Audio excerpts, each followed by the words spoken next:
Hello, my name is Marcus. I'm the compiler of a collection of therapy quotes entitled 1001 Windmills of the Mind, a collection of advanced self-help quotes taken from self-help psychoanalytic or psychoanalytic perspective with strong probe, as I understand, is pursued by some, perhaps many, as philosophical medicine and narrative medicine. This collection now has 62 topics or chapters.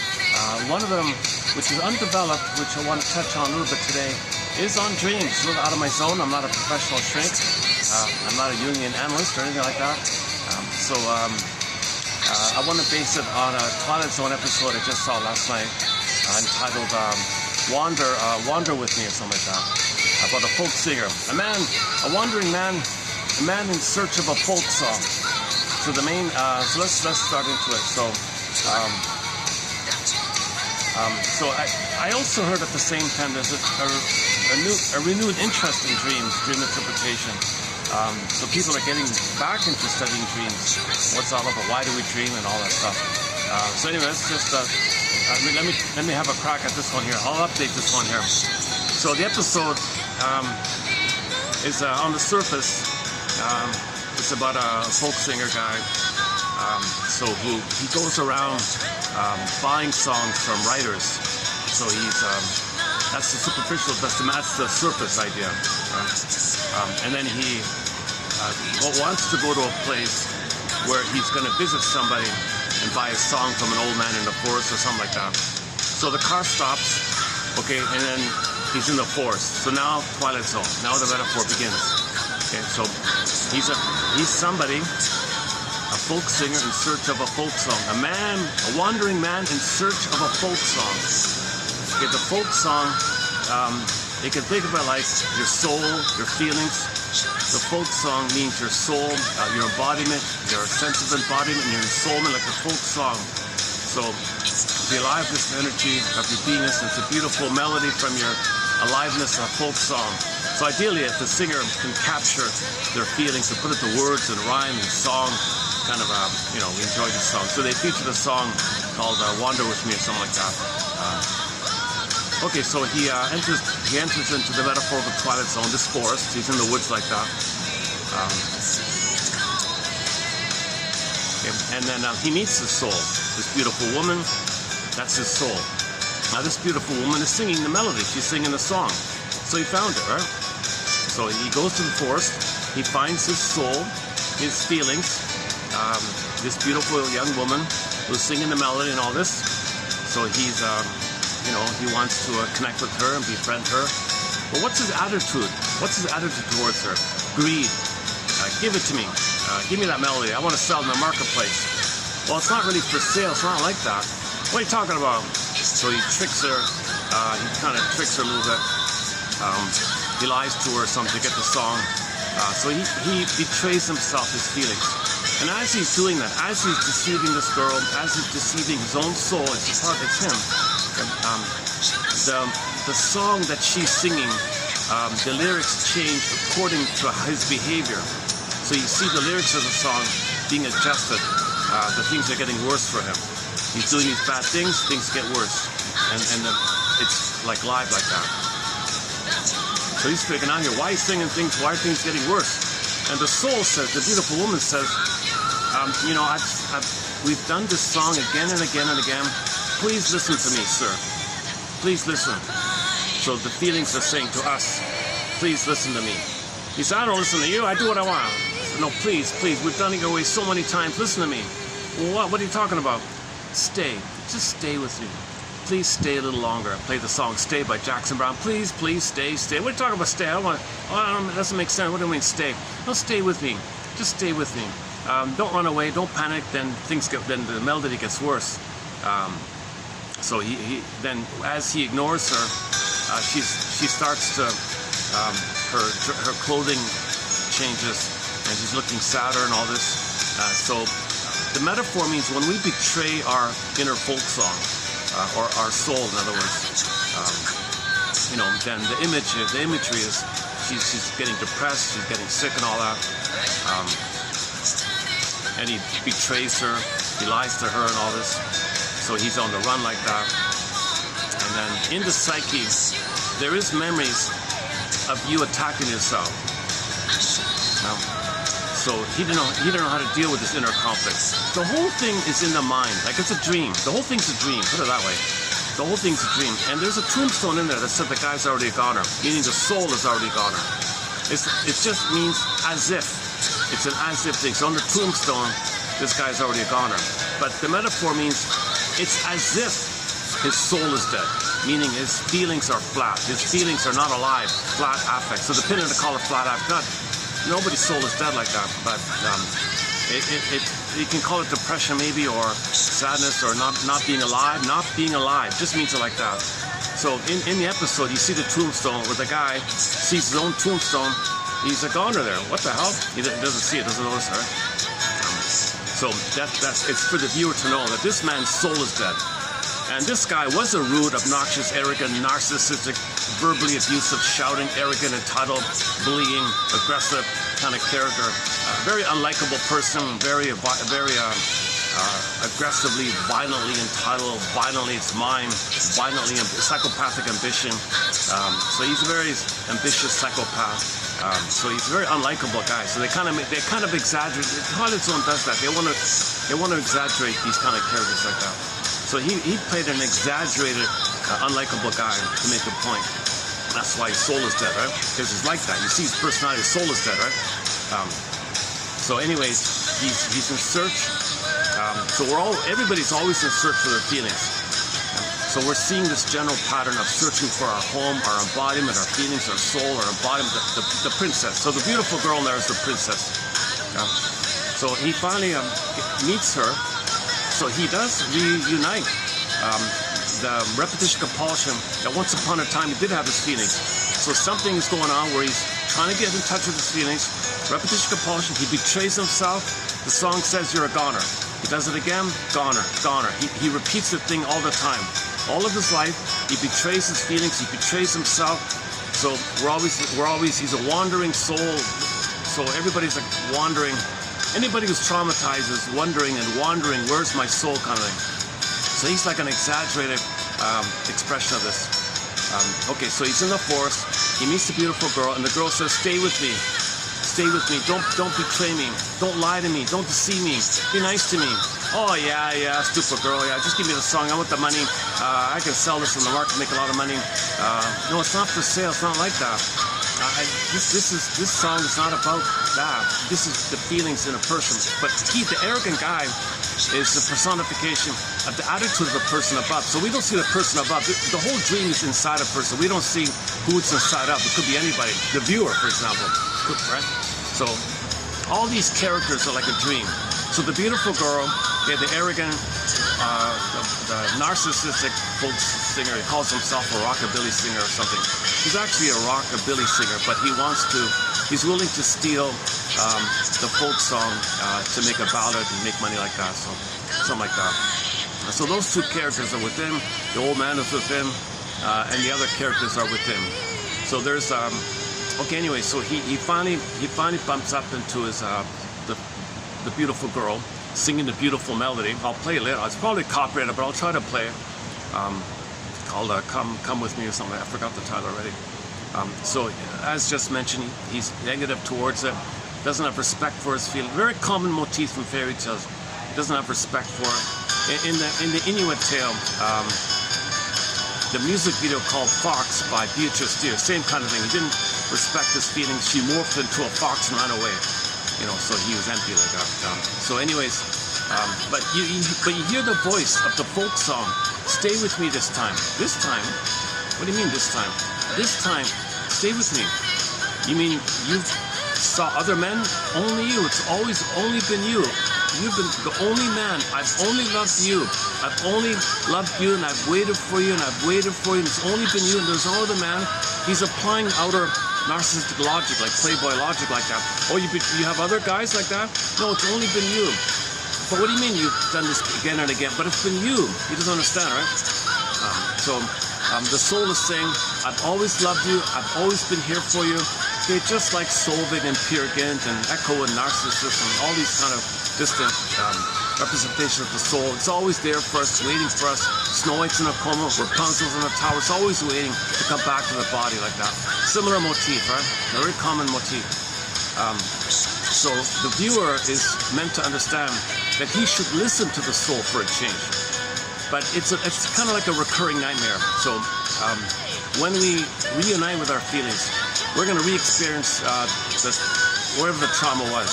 So the trauma takes the form of some shocking thing, and he reacts in a negative way, and the shocking thing happens. He reacts in a negative way, a shocking thing happens, and he's a goner like that.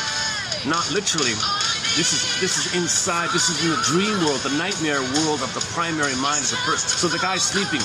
Well, we don't see the guy sleeping in the show. We just see what's going on in the dream. The whole episode's a dream. Put it that way, or a nightmare, let's say. Dream / nightmare. Okay, so people. So I noticed somebody talking. What's the purpose of dreams?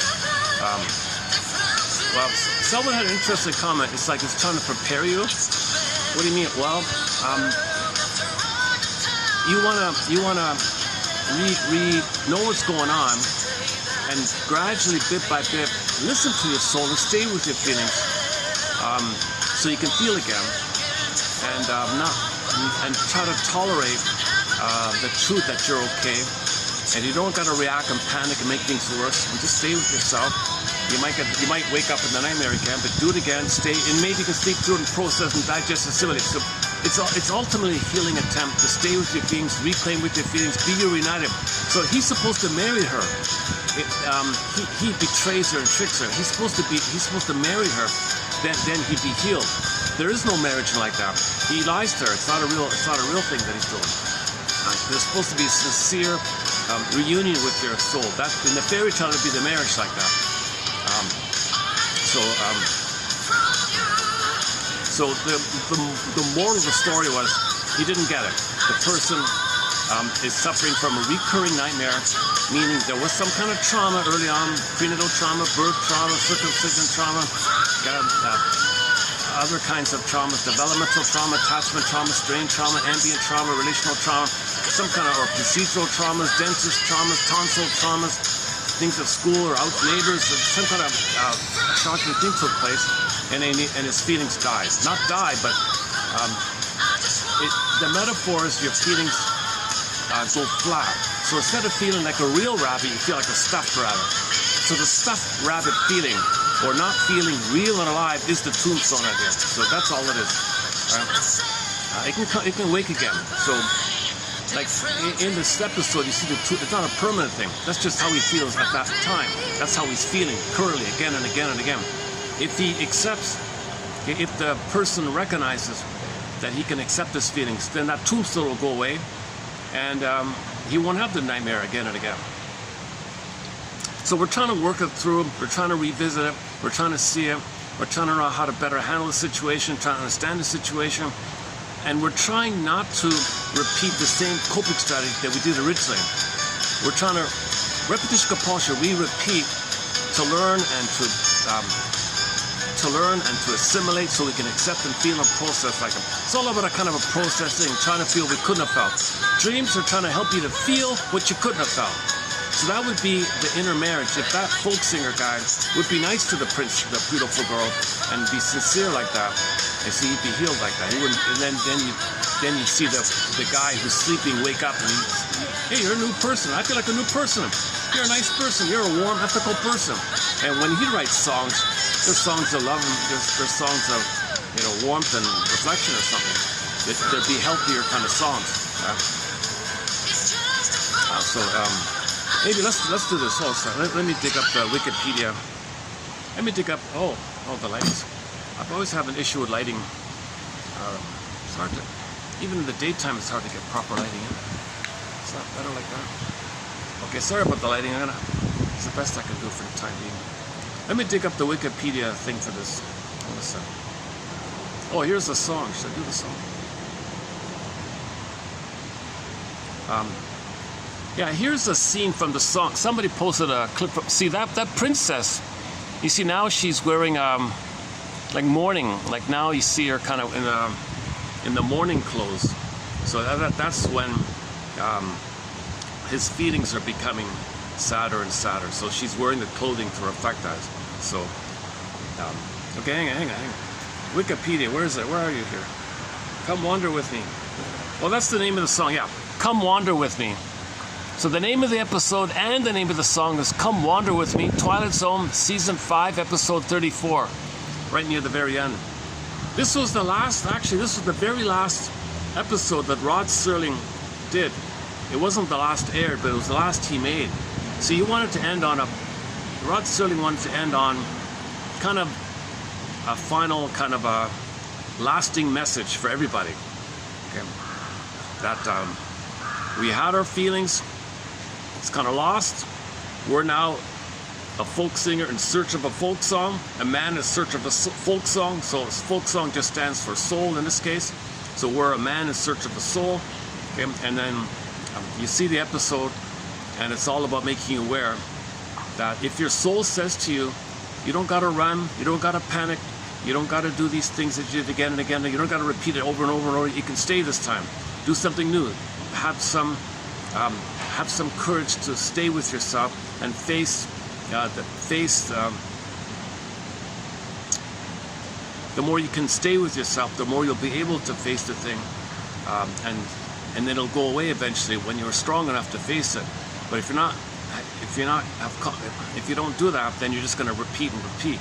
So if you remember on the surface, so if the man sleeping in the daytime has understanding on the surface about betrayal, trauma like that, and he understands, oh, I'm having a dream here, I'm having a nightmare, this is about my early trauma, my body's trying to heal me, I'm supposed to feel it, my feelings are coming back, let me stay with the feeling, stay, play the song, stay, it's scary, you might get the shock again, but you stayed with it, you did stay with it, and then maybe the next time you can stay with it more, and the thing lightens up a bit, and you re-experience it, and every time you re-loop the recurring nightmare, maybe there's lighter versions of it which you can handle kind of thing. Now if you do the opposite, the nightmare gets worse and worse, and maybe gets so repressed it doesn't even come up to you anymore. You don't even face the nightmare. Nightmares are actually, generally speaking, it's an attempt to heal, despite the irony of it all. Okay, Come Wander Me is the 154th episode of the TV series The Twilight Zone. It was the last episode produced in the original run. Okay, and the beautiful girl, the singer Bonnie Beecher, never heard of her. She didn't stay in TV. She did a few minor little roles early in her life. Then she got married and quit the thing. Worked as a park ranger or something. Or worked in the park like in the episode. Okay, and the protagonist, the guy, the obnoxious folk singer, is the son of Bing Crosby. We just talked about a film, the 1930-something film, starring Miss Farmer, a billionaire's daughter marrying the cowhand, played by Bing Crosby. In real life, his son played this guy in this episode, this Gary Crosby. Anyways, so here's the opening narration. Okay, Mr. Floyd, so the guy, the folk singer, the wandering, tortured guy, the narcissistic musician called Floyd Burney, Mr. Burney, or whatever, how do you pronounce it, Burney? Let's just call him Floyd. Okay, Floyd is a songster in search of a song. So Floyd is a songster in search of a song. Okay, so he's a musician, he's a folk singer in search of a song. And in real life, a lot of people do that. A lot of folk singers, they buy songs from writers, people who write but can't sing. Right? Luckily, many folk singers do both, so they're okay. Some can only write and they sell it to make money. And some people can sing but they can't write. So the ones who sing but can't write buy the stuff. So he's one of those ones. So Mr. Floyd here is a songster in search of a song. This man is about to answer the age-old question of whether a man can be in two places at the same time. Okay, two places at the same time. We live in two worlds. We live in two places at the same time. We live in our regular interpersonal outer world, and we live in the invisible twilight zone, unconscious, shadow, dark, forest, unknown, world. We live in two worlds. The primary process mentation, the dream world, Okay, that's going on all the time, and our regular daily interpersonal world. So I'm sitting out here, you know, outdoors, right? That's my regular conscious outer personal world. I can see the benches and the chairs and the buildings and so on, right? And all the birds over there. So that's, but at the same time, I'm living invisibly inside. There's feelings going on, the dream world's going on, sensations in the body's going on, everything that you're not aware that's going on, that world, this other world. We live in two worlds, a conscious, unconscious world like that. So Floyd is a songster in search of a song. Okay, so everybody is a person in search of their soul. The song is the soul, okay, in this case. And he is about to answer the age-old question of whether a man can be in two places at the same time. Two places at the same time. Okay, so for example, mindfulness, right? Like, okay, let's pick up another here. Okay, like when you wake up in the morning, you get a dream. That's a letter from your unconscious to you. Your unconscious self or soul or princess, the beautiful Miss whatever her name is, I forgot her name. Whoever Miss Bonnie was playing in the film, or any beautiful woman, right? It's a personification of your soul. It's a princess. It's going to be a princess. It could be Rapunzel, Snow White, take your pick. Okay, so when you wake up in the morning, your feeling self, symbolized by the princess, okay, is going to write a letter to you. And when you wake up, that letter is delivered to you when you wake up. And whatever you remember, those snippets of what you remember, you have a pencil and paper beside your bedstand, beside your bed, and you write down the things that you remember. What you wrote down, what you remember, you have your notes there. That's a letter from the princess to you, a letter from your soul to you. If your soul sends you a letter, don't you want to read it? Don't you want to read a letter that you receive from your own soul? They're letters from the soul, language of the soul, like whatever. So it comes to you like that as a form of a letter. So it's a letter. Okay, think about Sanford says, you get the envelope. Aren't you going to open it? Okay, so the opening of it means you want to free associate. What does this remind me of? These little things that I remember. What does this suggest to me? What does this remind me of? What's the theme here? What's the emotion here? Give the dream some kind of title of some. Maybe it's asking you a question. Put a question to a TTAQ, theme, affect, title, theme, affect, question, TTAQ. You can do little things to a kind of facility. Now keep in mind, in the dream world, there's no time, and there's like a director going on that can pull events, scenes from any time, any place, and put it into one scene. There's no time, so it can draw on any place, any time, and put it into one little thing. One little snippet, dream sequence. So you wake up in the morning, whoa, I don't get it. This is from my childhood. This is from a month ago. This is from something the day before, the day residue. This is something I just saw on TV the night before falling asleep. How do these four things all blend into one time moment like that? And the feeling is from something recurring. The feeling is from some other thing. Or someone else is speaking on someone else's behalf, displacement. So in the dream world, okay, things can displace, somebody can stand in for somebody or symbolize for somebody, the voice, or your, you can project something about you onto someone else, they can play you like that. So you can have somebody actually being you. Some people argue everything is you, really, it's just all projection. That's, a lot of people go by that way, that's fine, right? That's probably true. I don't know if that's always true, but one question to keep in mind is, if you have somebody in a dream, is it really just, it's just everything about you that you don't want to know, you project it onto that person, you see that person, and it's kind of like, he's a spokesperson for you like that. You can think about it like that. Anyways, it's trying to get you to feel again. It's trying to find your pattern. It's trying to dredge up the scene of the crime. When you lost your soul. It's trying to dredge up the scene of the crime, so you're a detective, so you can put the pieces together, clue it together, so you can solve the puzzle, solve the crime. You got to be a detective. So you wake up in the morning, you got to be an existential detective, a soul doctor, a soul detective. You got to piece it together. That's why people are writing dreams all the time, making notes, and they share and sit in a circle, share, yes, and everyone helps. It's a group thing.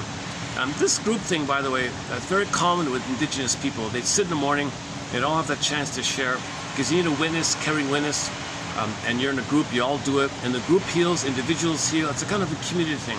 You can do what you can alone, but it helps to share, and more comes up like that. If you're on your own, then you want to say, what does this remind me of? What does this suggest to me? What in my day maybe have triggered this? Like what just happened that brought this up?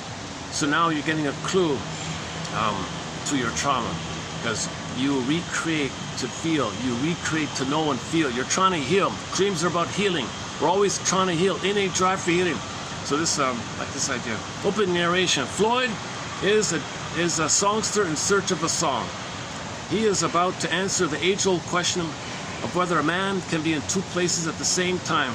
As far as his folk song is concerned, we can assure Floyd he'll find everything he's looking for, although the lyrics may not be all to his liking. But that's sometimes the case when the words and music are recorded in the twilights. I love these narrations. And the closing narration. Okay, so the closing narration, okay, he ignored his soul, okay, his soul died again, okay, he saw the woman dressed in dark, she was dying like that, and the tombstone. The final scene was the tombstone. So the opening scene was the tombstone, this man's gone. The final scene, this man's gone. He didn't learn anything. He learned nothing. This was called kliglos. What you saw was mindless repetition. It was meant to be mindful, but there was nothing in there that showed that the dreamer, the person on the bed sleeping in his regular life, that he's mindful of it. Or maybe he was, that's why it's coming to him.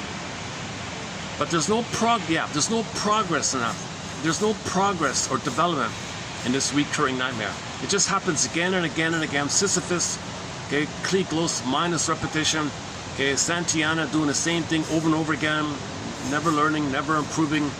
Every nightmare is an opportunity to learn, to reflect what's going on here. So the opening scene is Floyd's a goner. Okay, finds the soul, ignores her, bang bang, he's gone.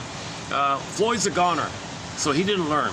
So the closing narration is, in retrospect, it may be said of Floyd that he achieved the final dream of the performer. Eternal top name billing, not on the fleeting billboards of the entertainment world, but forever recorded among the folk songs of the Twilight Zone. Yeah, I love this. What a great way to end great way to end the episode. Nobody understands this. I looked at the comment section. Not one person understood it's a dream. They said, what is it, time loop gibberish, somebody said. I can't believe it. People are really out of it.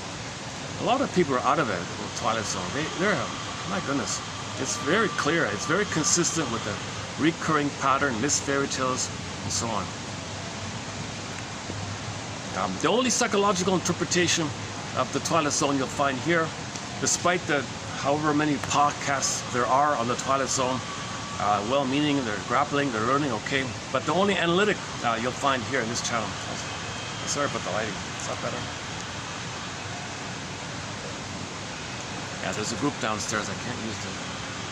Oh, maybe I can. Okay. Never mind about the optics. I'm not a handsome guy anyway.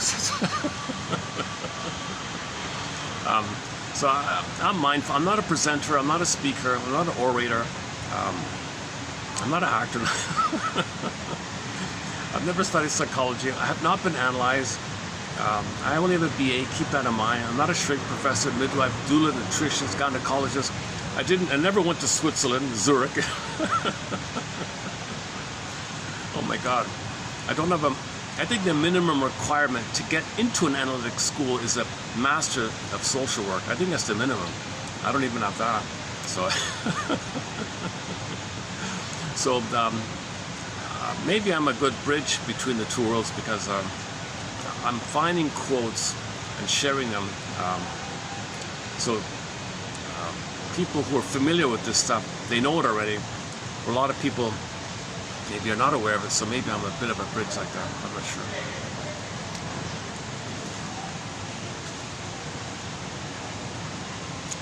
Did I get it across?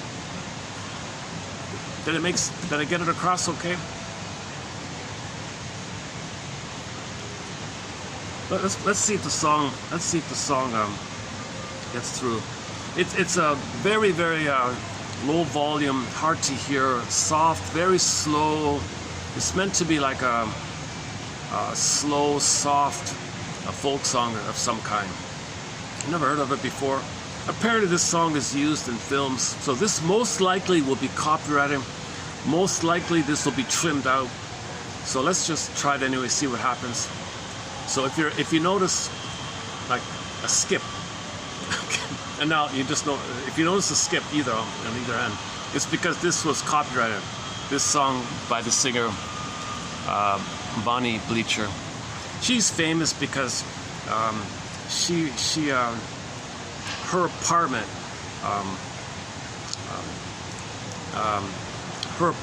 she allowed famous folk singers to use her apartment to do their songs, and some of these folk singers wrote songs about her and her apartment and stuff like that. I'm not a fan of that, but anyway, so she's a little bit famous for helping folk singers. But anyway, she quit the whole thing and became a park ranger. Her and her husband became a park rangers or something, and she's doing all right, I guess. Come wander with me. Let's see if it gets through here.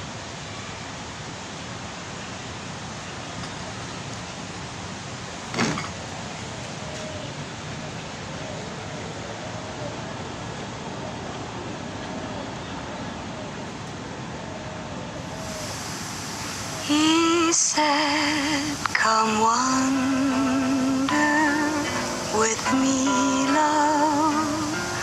Come wander with me away from this sad world. Come wander with me." He came from the sunset. He came from the sea. He came from my sorrow and can love only me.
Okay, if you just noticed the skip,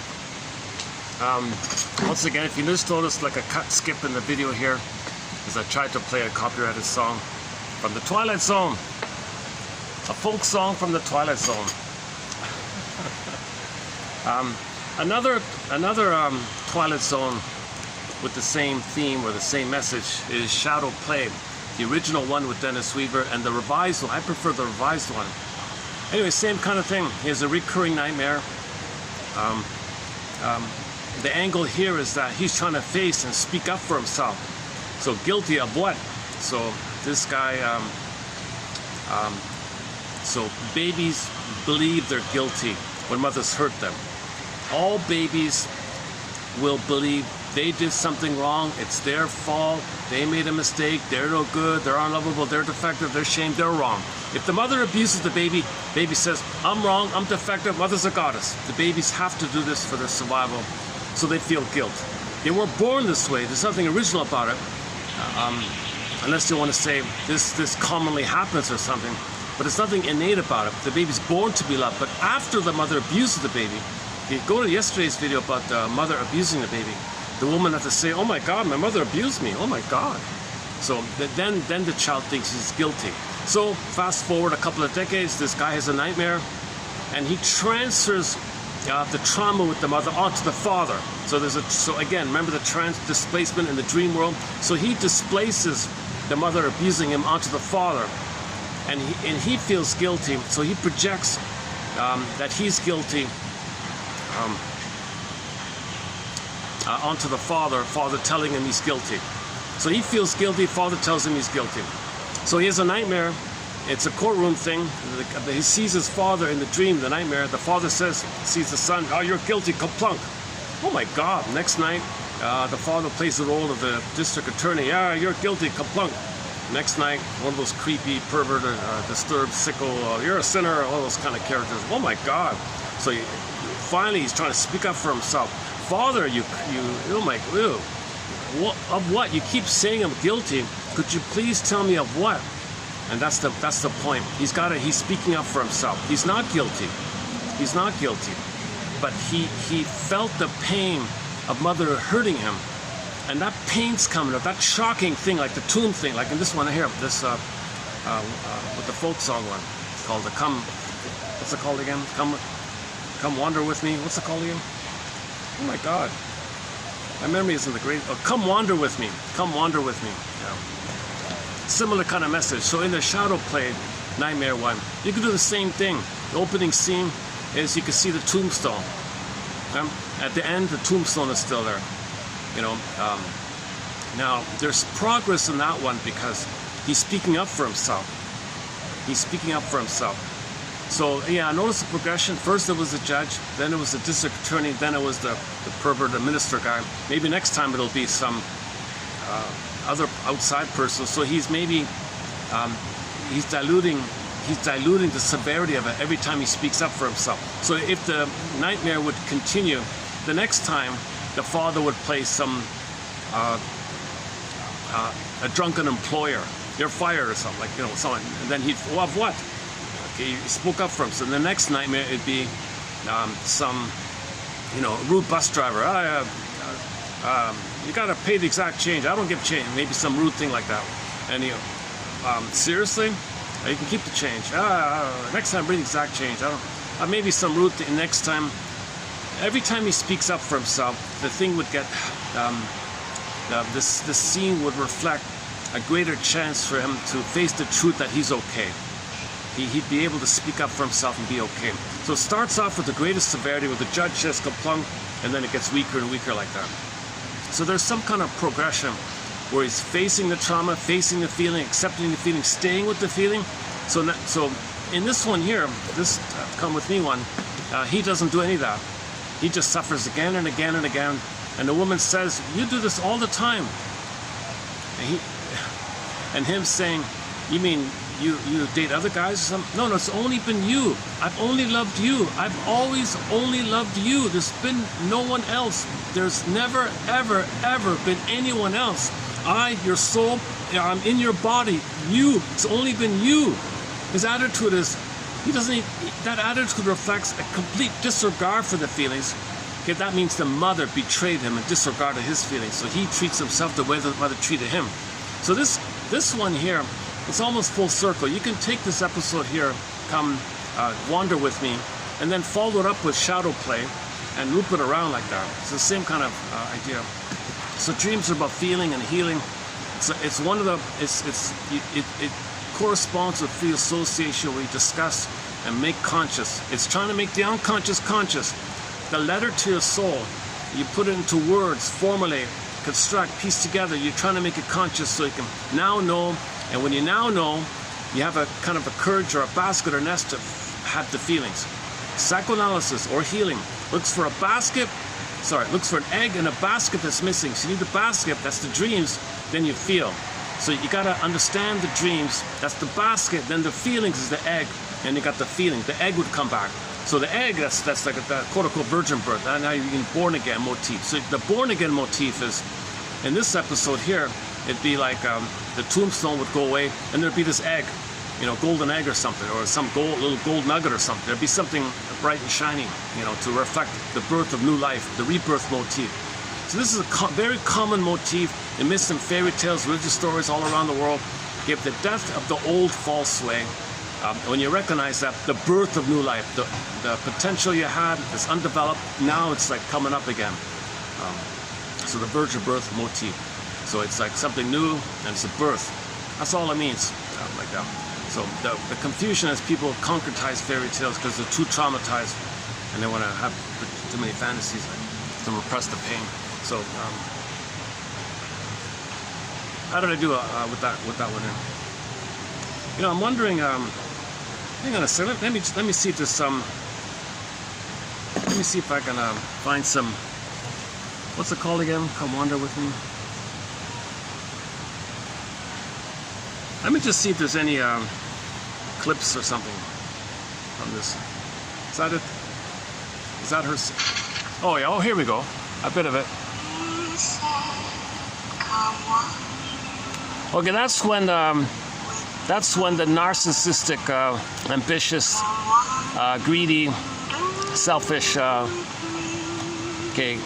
character wants to steal. So this is a dream. Somebody's sleeping. Inside are these two characters. She personifies the feelings of the person, and the guy represents the sleeper being greedy and narcissistic. Okay, so these are two sides within the person. So you see him analyzing the situation. He's going to greedily steal the song and make profit from it. He wants to profit. He wants to sell out his soul, okay, and see if he can make money and sell his soul. Okay, so the soft and the hard. Okay, somebody called dreams the soft and the hard. She's the soft, your soul, and that guy there is the hard. Okay, the soft and the hard. So every time you dream, you're facing an inner conflict, the soft and the hard kind of thing. Oh. Bonnie's. Stop using ChatGPT and cut the lecture. Okay, that probably just got copyrighted. Every time I post Twilight Zone clips, they always get trimmed out. So I try to play a scene from the Twilight Zone now. Oh, that means my lecture. Oh, here. Let's just do it this way. Okay, let's do it this way. I think you can show the image, right? So the soft and the hard. So once again, okay, this is in somebody's head, okay, while they're sleeping. So imagine somebody is sleeping, and inside the psyche, inside the mind, they're having a dream. And in the dream, there are two personifications of aspects of the dreamer, the soft and the hard. So you got the soft is the feelings. So the feelings are there. The girl singing the song, that's the soft. That's the soul, that's his feelings. Okay, the hard, okay, that guy represents how the sleeper is a narcissistic you-know-what.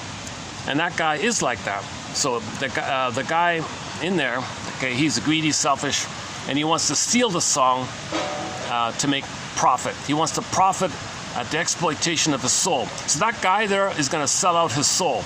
That's what the whole thing is all about. Sorry, you can't really see it. Oh, can't do it. Yeah, just go to Come Wander With Me, Twilight Zone. You'll see the clip there. Bonnie is so pretty. Oh, okay. Oh, here's another clip from it. Let's see. What's this?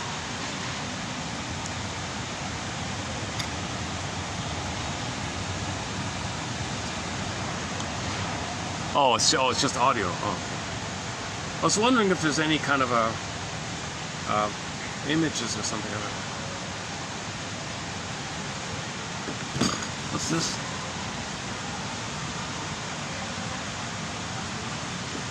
Oh no, it's the same. No, it's okay. It's just a still shot or something. Oh, her name is Mary Rachel in the song. Okay. Oh, here's somebody's commentary, or maybe he posted some pictures of it. Hold on. I just want to get some images from the show. Hold on a second. Hang on a second.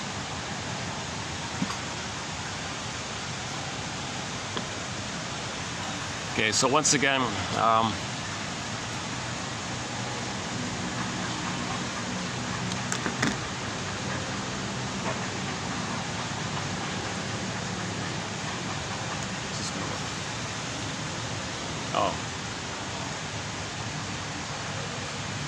I don't know why my phone. I'm still trying to get used to this phone here. All right, never mind.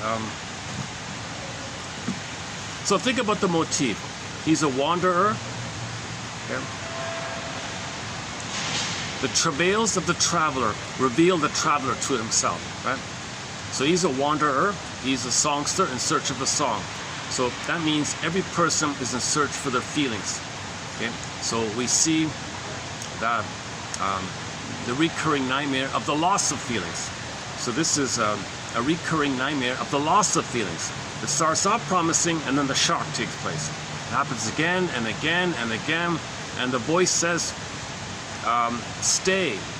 So there is, maybe there is progress, because in previous loopings of that nightmare, maybe she said nothing, maybe she was a mute. Maybe this time she said stay. So maybe that's the progression, and he still ignored her. Yeah, I'm going to go with that. I'm going to assume that that's the original times. She said nothing and he betrayed her. Give me the song. Mine. Okay. He sold his soul. Maybe the soul spoke up. Maybe there's a part of him that has the strength and the courage to say stay. But the other part of him, the soft and the hard, right? So you got this inner conflict called the soft and the hard, right? In ancient times, they say good and bad, or God and devil, and stuff like that. In ancient times, in 1700, she said the dreams are like, dreams from your God's side, dreams from your devil's side. That's all they mean. It's just code for this kind of thing, soft and hard. So just use soft and hard. Okay, your soul and your anger rebounding in on yourself, attacking yourself. So the baby's own anger rebounds in on himself, attacks himself, the inner critic, persecutor. And this image of your own anger can poof to the guy with the horn, so the devil idea. So the devil idea, okay, attacking the soul idea, is this inner conflict. The conflict is, how do you deal with your anger at your mother failing you, betraying you, hurting you, okay, abusing you? How do you deal with your anger, which was meant for her? You couldn't voice it, so you did it to yourself. Okay, rebounding aggression. So in your mind, your anger, your cry for love, turn to anger. Anger's a cry for love. Anger's an SOS for love, but it's anger. And block, turn in on yourself.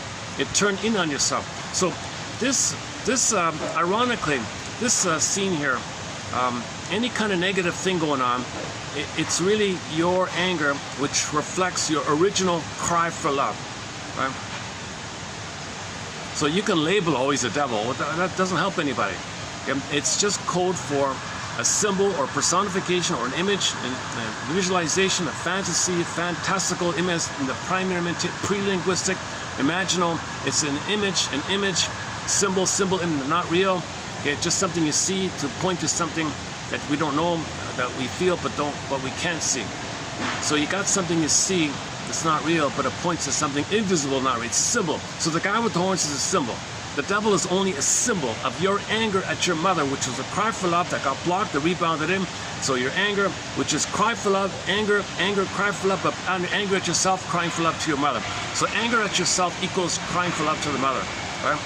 So that's why it's destructive inside. So in the dreams and myths and fairy tales reflect all this. You got the guy with the horn, some hard, quote-unquote hard thing attacking you. Okay, so you see it in there. You see it in there. So he's attacking the soul. Okay, and then he attacked the old man, and then he had a reaction to maybe somebody protecting the soul, maybe, and he attacked the other guy. And then his anger, the three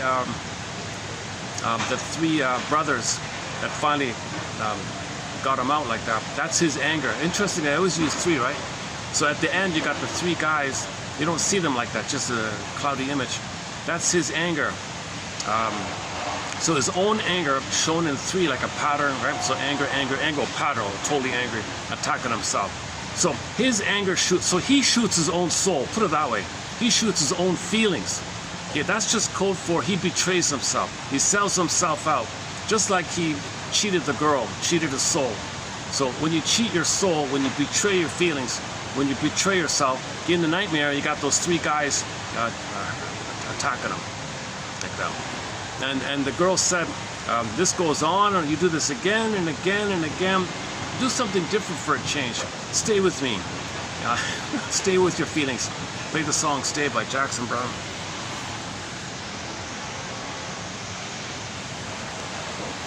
What if is the lighting better? Oh, hang on. Oh, I get much better lighting. How come this time it works? Okay, let me change my chair. Hang on a sec.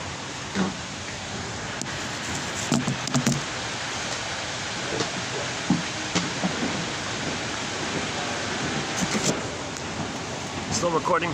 Are we still recording? Okay, that's a little better. On the doesn't.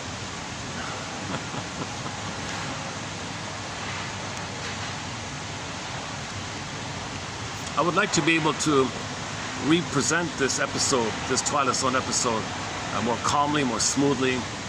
Maybe I need some chamomile tea.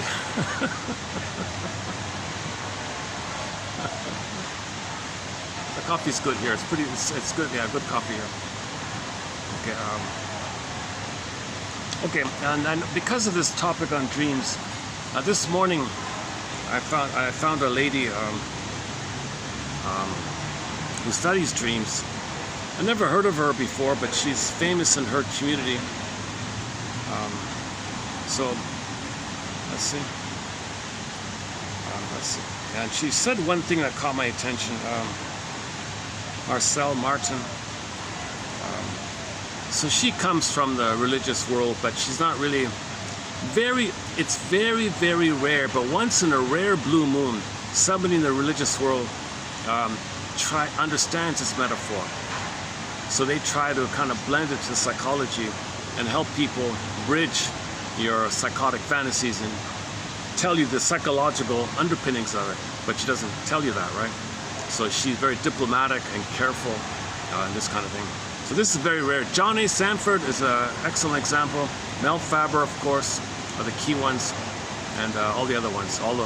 Typically it's the Jungian, quote-unquote Jungian people. I don't really cover that area, but most of it's rubbish. But there are few exceptions. But anyways, I think I just discovered this morning, and what caught my attention was her saying that hundreds of years ago, people studied dreams and understood it in terms of 3 kinds of dreams. Dreams from the soft side of you, the God side of you. Dreams from the devil side of you, that's the hard side of you, your anger at yourself. And then just mundane stuff like, you know, you ate spicy food and you have a digestion, you're freaking out, or something with the food, or some simple physiological kind of thing. A dream based on the physiological upset of what you ate and stuff like that. So you got those 3 kind of dreams. The idea of preparing you, that's true, because if you're doing it again and again, then you're aware of it. Next time the situation comes up, you can stay with your feelings, you can do it differently. So it's coaching a little bit. So it's like a coach. You can think of the dream world kind of like a coach in that way. A teacher, coach, advisor, guide, one of those guides like that. Now the rare 1 in a billion thing where you predict some disaster and don't go on the plane, because Twilight Zone covered that. Room 22 or something. The woman had a dream that the plane would crash. Now I'm not going on that plane. That's really a kind of a hypersensitivity to patterns or something. Maybe there is some invisible thing that's protecting you like that. So that's one step beyond kind of area. So we don't really cover that too much here. The thing she said was, hang on, where is it?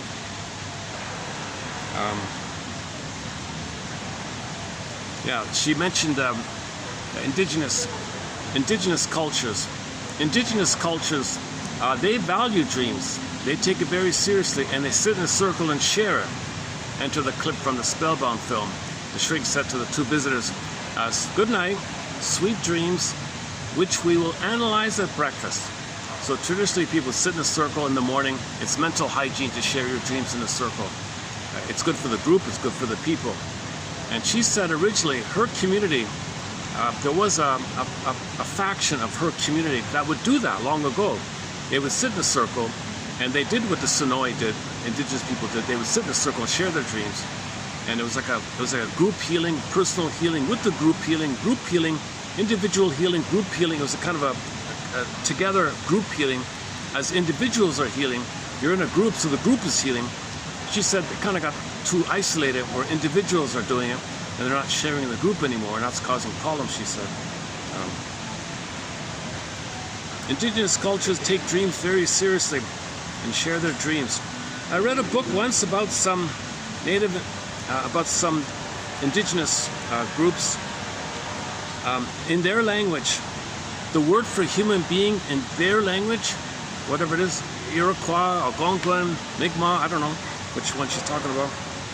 In many indigenous languages, the word for human is translated as, quote, the pieces of the earth that dream. So we're all fragments of the earth. We come from the earth and we dream. A human being comes up from the earth, and we're the ones that dream. And we're like the dreaming of the earth, each person. So there's the earth, individuals dream, and we're all members in the community, and we're all dreaming the earth. So we're like the mind of the earth. We're connected from the earth, we come from the earth, right? Evolution, all that stuff. We came from the microbes in the muck, play Carl Sagan, and all that material about that. Oops, hang on a second.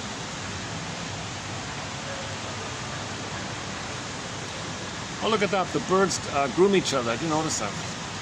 Did you know that birds groom each other? These baby doves. Are we getting it in here? They're like cats. They groom each other. Oh, yeah, cute little baby. They're babies, eh? Look at that.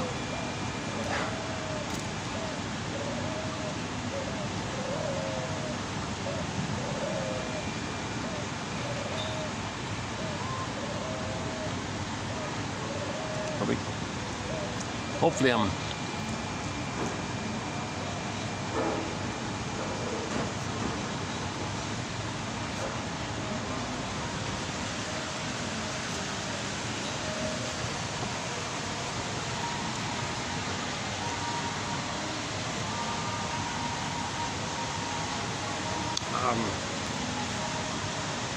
yeah, that phrase, let's see if I can dig it up here. Again, indigenous cultures take dreams very seriously, and they sit in a circle, pass the talking stick around, and they all share it.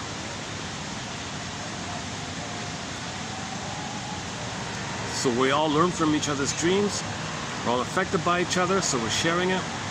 So the community is healthy, individuals are healthy, you got the safety of the container, a chance to be heard, a chance to share, a chance to voice and free associate. So it's really group therapy. Indigenous people have been doing group therapy for 50 to 100,000 years or whatever it is. I read a book about indigenous, okay. The word for human being in many indigenous languages is, quote, the pieces of the earth that dream. Okay, let me do. Hang on. Let's see if I can follow up on that. Let me see.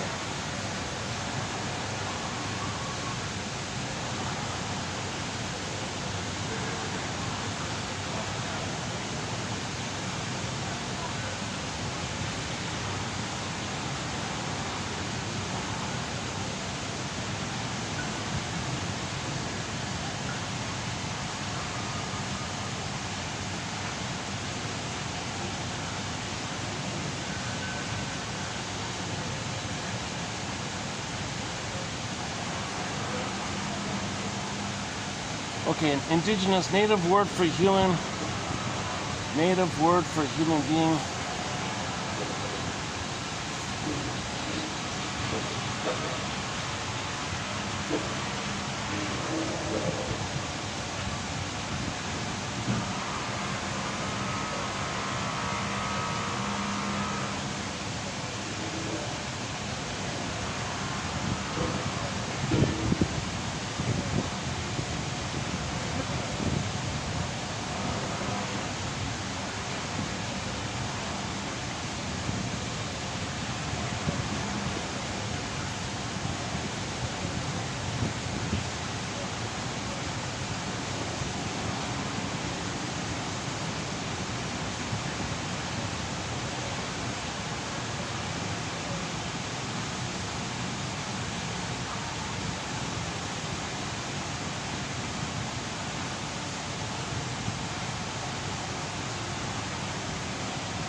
Okay, I'm gonna have to dig it up.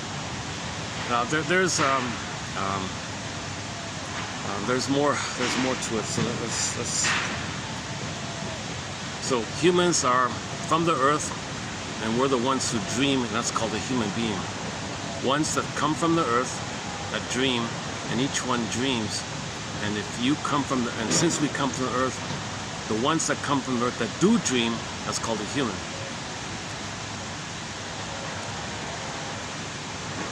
Reflecting the consciousness, or quote unquote the eyes and the ears of the earth, the awareness of the earth. So the awareness of the earth is through us.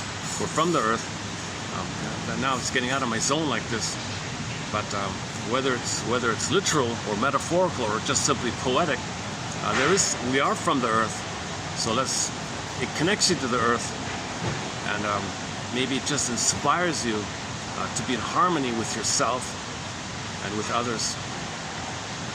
So we're all interconnected like that. Yeah. All right. Come wander with me. Come wander with me. So that's what we're doing in this channel. If you're following this channel, you're wandering with me. Thanks for the company.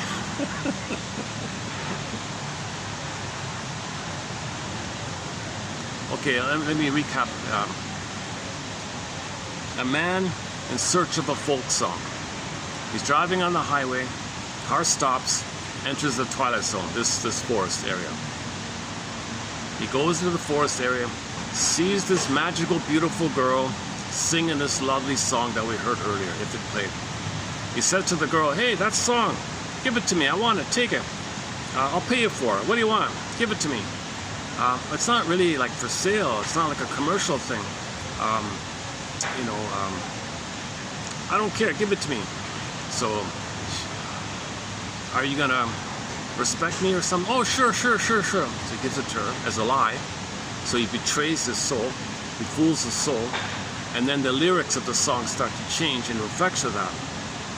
As he betrays her, the lyrics correspond to it. And then she's wearing darker dresses, getting sadder, and predicting what happens again and again and again. That this guy here is going to be a goner. What are you talking about? Why do you say such a thing? Protect me or something. It's too late. You already betrayed me. I told you to stay with me, you betrayed me, and the song says, minus repetition, you're going to be a goner. Sure enough, as he tried to escape or something, his anger, represented by the three dudes, the symbolization of his anger, why it comes at the three is the patterning. Mott would say the three represents, in the cord, you got three blood veins. So the three comes from there. Or simply just a pattern. It's very common with the number 3 in dreams. Either it's for the pattern, or it reflects something in the unconscious, which would be the 3 veins in the cord. That's unconscious, of course. But the mind recognizes patterns when it's the third, right? 3 strikes and you're out kind of thing. Oh, maybe it's just simply 3 strikes and you're out kind of thing. Maybe simply like that. Anyways, yeah. And then the scene concludes with the tombstone, the same tombstone which we saw at the beginning. So you enter in, you see the tombstone. This Floyd's a goner. He doesn't see it, right? He goes on, okay, steals, ignores his soul, okay, quote unquote, not murders his soul, but betrays his soul, and that's reflected with his why would you do that? Because he was betrayed. So he's doing what his mother did to him. But there's no recognition of it, right? But the soul said, stay with me, stay with me. We can face this thing, what happened to you. We can face this trauma. We can face what happened in the past. Okay, we're older. Time is passing. We're not in the nursery. We're not in the babyhood. We're not in the womb. We can face it. We can face it. We're older. We're not in the past. Stay with me. Face it. Face it. So he ignored it. So the repetition compulsion. So he ignored his soul, and then his anger rebounded in on himself. So those 3 shadowy things, okay, that's his anger attacking himself. You see? And then you see the tombstone. Similar motif to the double, the student of Prague. So, student of Prague story explained by Otto Rank, called the double. So a guy meets his double self. So everything about us that we don't know, everything about a person that they don't know is called the double self. You put it all together, called the double self, the shadow self, the secret self, and you personify this with the character. It's you as in imagination form, representing everything about you that you don't know. You're meant to befriend your double self. So in the story, Student of Prague, he meets this character. It's himself. He doesn't know it. He fights with this thing. It's himself. So he was supposed to befriend himself. He didn't. He fought with it. And when he heard it, he was hurt. A tombstone, it said, here's a guy that never got to know himself. Similar motif, right? Common motif. So the moral of the story was you're supposed to befriend yourself. Listen to the self. That double self's kind of like a soul in a way, right? Like the woman there, the pretty woman in there, right? So similar idea. So like Rod Serling says, he's gonna discover the old question: can a man live in 2 worlds? Can a man live in 2 worlds? How does it go again? Opening narration. Floyd, a songster in search of a song, is about to answer the age-old question of whether a man can be in 2 places at the same time. The age-old question. So reclaim what you don't know about yourself, something that's been undeveloped, something that's been denied, something that was rejected, find it, and start to trial and error, try to accept it, assimilate it. This process is also symbolized as Snow White, with the miners, the doors being miners, digging up the gems, reclaiming something in the dark unknown about you. It's gems, valuable. It's valuable to reclaim, dig up into your consciousness. So like Snow White, who befriends the dwarves are helping her make the unconscious conscious. So you want to reclaim these kind of things. Living in 2 worlds, right?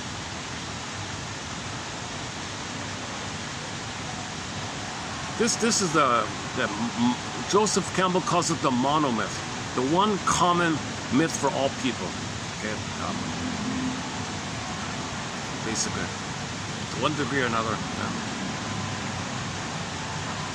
The more trauma, the more neurotic, the more dysfunctional, the more you're going to repeat, hoping for a better past. The more you're afraid. So this one here, the double one, he never faced it. This one here, he didn't face it. This Floyd one. Come Wander With Me episode, Twilight Zone season 5. He didn't face it, right? The Shadow Play one, he was starting to face it. He was in the process of facing it, right? So as you make healthier choices in your day, you might have pleasant dreams and then a shock takes place. So your self-activation triggers a abandonment depression and then you wake up or something like that, defense, or you run away or something. So we're always processing and healing, right? That's the idea. Let's play that. Let's play this lady here. She studied dreams her whole life. This Martin here. So somebody's interviewing her. It's about let me put it on speed here. How about 1.5 speed? Let's see if the audio comes up. The interviewer is sort of a bossy kind of a slightly bossy kind of lady, and Miss Martin is sort of a diplomatic, polite, peacemaker kind of woman or something. So interesting. On the Enneagram, it'd be the 8 and the 9. They often get along with each other. 8 and 9s.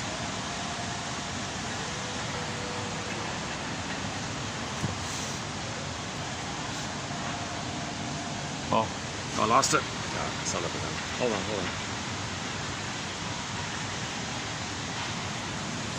I'm seeing that we're almost at an hour, and I haven't talked about dreaming yet. Is something we do? Yes, I'm so excited for you to talk about dreams. So how do Quakers, I mean, because there's a long history of dreams in the Quaker tradition. Can you talk a little bit about the history and how early Quaker leaders used dreams and how people are still using dreams today? Yeah, so as I said, the Quakers are really looking for divine guidance, and they felt that dreams was one of the ways that they could receive divine guidance, but they were also aware that not all dreams contain divine guidance. In fact, George Fox said that, there are 3 kinds. There's dreams about ordinary events of your life. This is the poor psychology, and then there are dreams which are divine revelations, and then there are dreams that come from Satan. Now, I was, in preparation for this, I was looking at a journal written by an 18th century Quaker woman who traveled in the East, some gifted in the East. And in her journal, I found 5 dreams that she talks about, and she wrote down the dream. This is before psychology. She wrote down the dream, and she would pray about it. What does this mean? What is the interpretation? And she wrote down her interpretation. And I'm wondering, she's feeling leading or divine guidance to travel in the ministry, to take the Quaker message, which is how Quakers shared when they didn't have ministers and seminaries. They sent their best people with the best gift for giving messages to visit other leaders, and she was wanting them to hand out. Anyway, she has a dream about this woman in the sky with black clouds and red clouds and a woman with a sword, and it's sort of frightening to her. And so she asks, what's the interpretation? The interpretation God says that's the part of you that stops you from doing what you're called to do. And I don't know if you would call that a dream from Satan. I mean, that part of the dream was in a way frightening her, at least showing her what was frightening her. But this dialogue in prayer with God, with Spirit, and with her inner guidance. The part of you that, that's stopping you, right? That's frightening. And I'm just, reading her other dream. The inner conflict. She's got dreams that are like that. It's sort of, but also several of her dreams are like showing her in a very symbolic way events that are going to happen, like a series of 3 dreams, 3 nights in a row. She's on a ship going to England, and her dreams are showing that something very disturbing is going to happen, but good things are going to happen to her anyway. And then on the 4th day, after these 3 nights of dreams, the ship is taken over by French pirates. And she's like, yeah, this is what I dreamed about. She's a little more calm, but one of the things that pirates did is they would steal the chests with people's clothes. So when people see the pirates are coming at them, they put on as many clothes as they can. I mean, those were some of the most valuable possessions for their clothes. But she's too frightened to put on any clothes, so she just prays and gives it up to God. And one of the French soldiers who speaks a little English won't let the other. Yeah, see, you can transfer. A lot of people read books and novels. They might transfer their issues onto these characters and dream about these characters. It's still about them.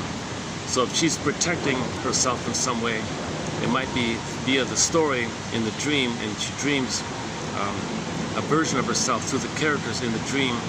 And if she's healing, then she's doing something better for herself. Her future's getting better, like that kind of thing.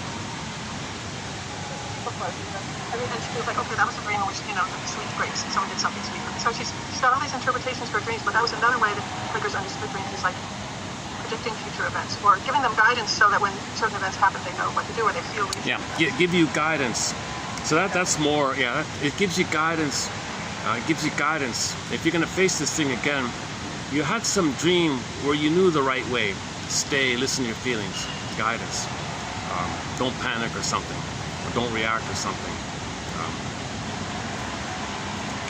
Know that while you're dreaming, you're facing something and it is a dream, but you tend to think, no, this is really happening, I better run, and you wake up, right?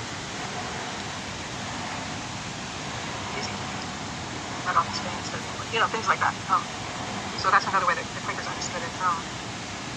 Another beautiful dream from earlier friends is like just a simple dream. This man who has a gift for speaking in a meeting, who maybe speaks too often too fast, has a dream that he's standing at a creek and he has a pitcher of water. He holds his pitcher and gives the water, but just like brings it right up. And when he brings it up, it's only half full.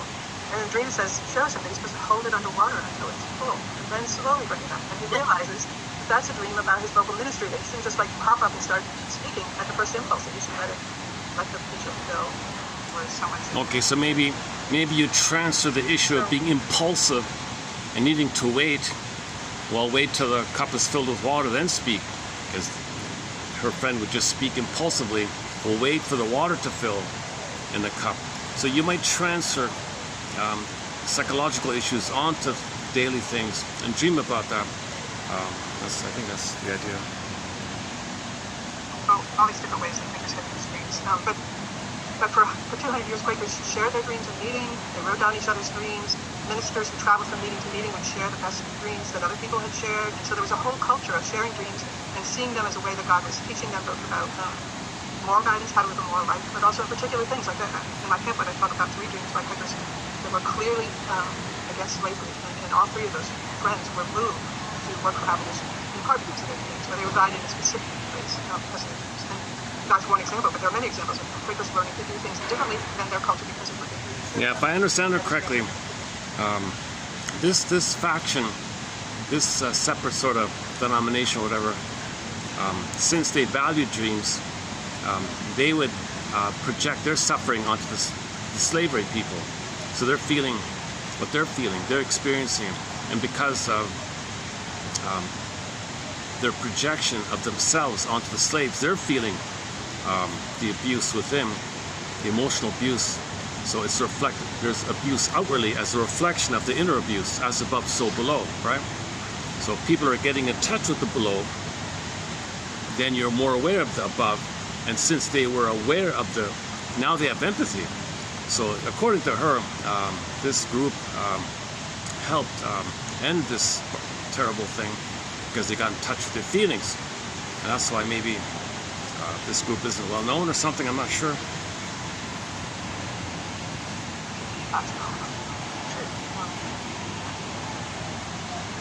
I'm thinking about the Gestalt model for dreams and doing dream work is that every important element of a dream represents a part of self that's unknown or isn't quite fully developed. And so the dream work in the Gestalt model is we try to highlight which are the important elements of a dream. And so, if I see myself walking down a path, I see a building at the end in a clearing, there's a light on in the window, there are some stars up in the sky, there's a cool breeze. In the Gestalt model, these are all parts of me. So we would invite the part that is the path, we would invite the part that is the house, the light that's on in the window, the stars in the sky, the cool breeze. We would have dialogue with each of them to ask us to introduce themselves to us and tell us what do they want us to know about Mary? What are you here to teach Mary? What does Mary need to know? So it's a very parallel, interesting process, and a lot of it obviously using metaphor, but also very, I've had so many dreams in my lifetime as a child that felt prophetic. The neat thing about the IFS model, the internal family systems model, is that in IFS we have all the parts.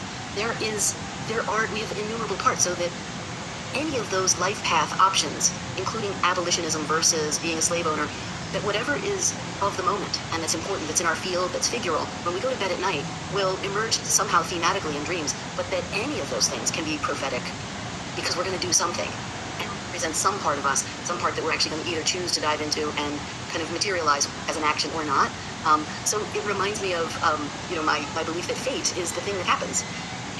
If you leave open to the possibilities of all the things that could happen, then everything that happens is fate, and all of it's meaningful. So it's not really a system of belief, like, I don't think that's how dreams work. This is really useful in any context or any setting. It doesn't require belief because it's just incredibly rich to explore. So that's a way that, as a person who doesn't share a Quaker perspective or a Quaker faith, I still use dreams in much the same way that you do. So I'm a little confused about talking about the slave owner part of yourself and the abolitionist part of yourself. Are you saying that they're equally valuable and there's no moral right or wrong? Well, that's not how Quakers have seen dreams. Right. But the beauty of the IFS model is that there are no bad parts. There are just parts that we haven't really gotten to know well. and acknowledge that there are plenty of parts that drive us to our darker impulses because we've kept them in shadow. We haven't given them a chance to talk about the trauma and the wounds that they rose up to manage at whatever point in our lives that those things rose up to manage. So of course there are parts that we don't want. This interviewer is kind of gibberish a fair bit, but that last part was okay, where if there is some kind of dark thing in there, that's just code for you haven't faced the trauma, the anger and the hurt and the trauma, and that dark figure or whatever just represents it. It manages it, it's about it, it comes from it, and you call it evil. Well, it's just because you ignored and repressed the pain and the trauma and the hurt and the anger, and then you got an image, a scary image like that. And in the Twilight Zone, it was those three characters like that. So it's not helpful to just say bad or something. It's there because you denied your feelings, you didn't admit and shine a light and understood and give a voice to those parts. All these villains in the dreams, and that's just because you've ignored yourself, you've ignored your feelings. It's your anger built up, and it gets exaggerated like that. And then you label it like that. And yes, you got to manage it, but you don't want to accept it. But it's a call for understanding. It's a call for consciousness. A call to be seen. Think about a baby colicky screaming in the crib at night, and the mother says, "Let him cry himself to sleep." Okay, he's developing a monster in his mind. His rage is turning into a violent character. That's child abuse, and you're gonna get these monsters in the mind like that. So these monsters. You unpack it, you open the suitcase, it's trauma underneath, it's pain and trauma underneath, right? All these characters. So the more humanistic approaches, every element of us wants to be seen and heard, and we want to link things up like that and feel whole and complete instead of fragment and denied, because that denied part haunts you. If that denied part can drive you and haunt you, and that's the ghost bugging you, or the albatross bugging you, or the monster bugging you, so that's just the trauma that you've denied like that. So that's focus more on the Miss Martin, not the interviewer. She's just she's a clever, funny kind of a she's maybe a little charming or something, but I think she's a little bossy and a little controlling kind of thing. Never mind. To give expression to, and we don't want to sort of act out. But in that model, we're much more prone to acting them out if we keep them in shadow, similar to Jung. We're much more powerless against them if we don't shine the light on them and come into that space of discomfort and explore all of those parts, all of our roles in this oppressive society. And of course, we are oppressor in some places in our lives and victims of oppression in others, and all of them are real. And if we avoid processing, exploring, owning in a really brave way how those things show up in our lives, then we're much less empowered to change those behaviors that aren't coming from a good place. But yeah. So the healing is always in being brave enough to look at the parts of ourselves that have an impulse to do something aggressive, hostile, violent, then we're much less likely to act on it. And talking about the place in our life where we felt like we needed to be violent in defense of something that was coming at us, and we were small and we didn't have it. So very similar. I have a dear friend, Lisa Marciano. She does the podcast. Yeah, she's this Martin is sort of playing counselor to this woman who pretends to be a super bossy, I know it all, listen to me, and Martin is being polite, listening to her. So the interviewer is getting like a therapy session. So it's a little tiring to listen to her all the time. I imagine when she looks at her, the way to deal with it is, imagine her as a cute puppy barking or something, and then she smiles. One of the most popular parts of it's 3 Jungian analysts, all contemporary, incredibly interesting people. They each have very different voices, literal voices, and so listening to their podcast is just a really fun, a little fun smorgasbord of different personalities and styles. But they include at the end of every podcast, people can write in and share a dream, and they will do a Jungian interpretation and do their thoughts. She's doing her charming, cutesy routine, and the interviewers. Okay, I'll pretend you're a cute little puppy dog, and I'll smile and. Maybe kind of got quiet and wasn't popular for a while. Freud, Jung, there was kind of a movement of dreams, and then it sort of died down, but it is back. And yeah. And I was talking to you mostly about Quakers in the beginning and how they interpret dreams, but I just want to take a moment before we go to questions to talk about the beautiful memoir by a Quaker dream worker, Tina Tao, who I think she's here today. Yes, yes. Ask for Horses by Tina Tao. It's a fabulous memoir. She takes 40 dreams from her life over 40 or more years and tells those dreams and then tells you enough about her life to understand what the dreams were trying to show her and how it affected her, and also to look at the, to explore what is the wisdom, where does this wisdom that comes from? It comes through our dreams. So anyway, I recommend this book if you're interested in dreams, and this is a contemporary dream worker, Ask for Horses, Tina Tao. Thank you. And some part of that is available online because I was able to read some of the vignettes from that book in doing some research for my talk with you today. So it's available if people want to dive into her book, because there really are some wonderful. Right. I wrote a blog post about it. Yes. Dreams. Yes. I think that might be how I came across that, because I was researching you and I got to her. Thank you for sharing that. So we do have some questions. Would it be okay if we shift gears and I can call on some people who have some questions for you? Rita has been sitting on what I know is going to be a burning question. Rita, how about you unmute yourself and share your question with Marcel? There you go. This is funny. How come you asked me? I don't know, but I had a thought. Let me get it a little better. I've noticed when you talk about the deep importance of listening, deep listening as maybe the most powerful tool. And what came through my mind at the time, which you might have spotted me thinking it, is that there's a parallel between that and the Catholic sacraments of confession and Holy Communion, because deep listening is a kind of silence that, like God listens to us when we're going into deep meditation, that allows us to shine the light. Okay, I think she's going to go on and on about, that happens, look how great I am. I know something. Listen to me, just a narcissistic display or something. But and it parallels psychology, which I think you brought out as you were speaking, where we go in and we meet these characters in our dream that we don't know we have, and they may be fighting us, and we're fighting them. But when we come to the point of deep listening to them, they dissolve into partners instead of enemies, because what they see and they're wanting to fight against, we need to be conscious of. And I've had dreams. Okay, so she's done some therapy. Give her credit. She's done some therapy. You want the parts of yourself to get along with each other.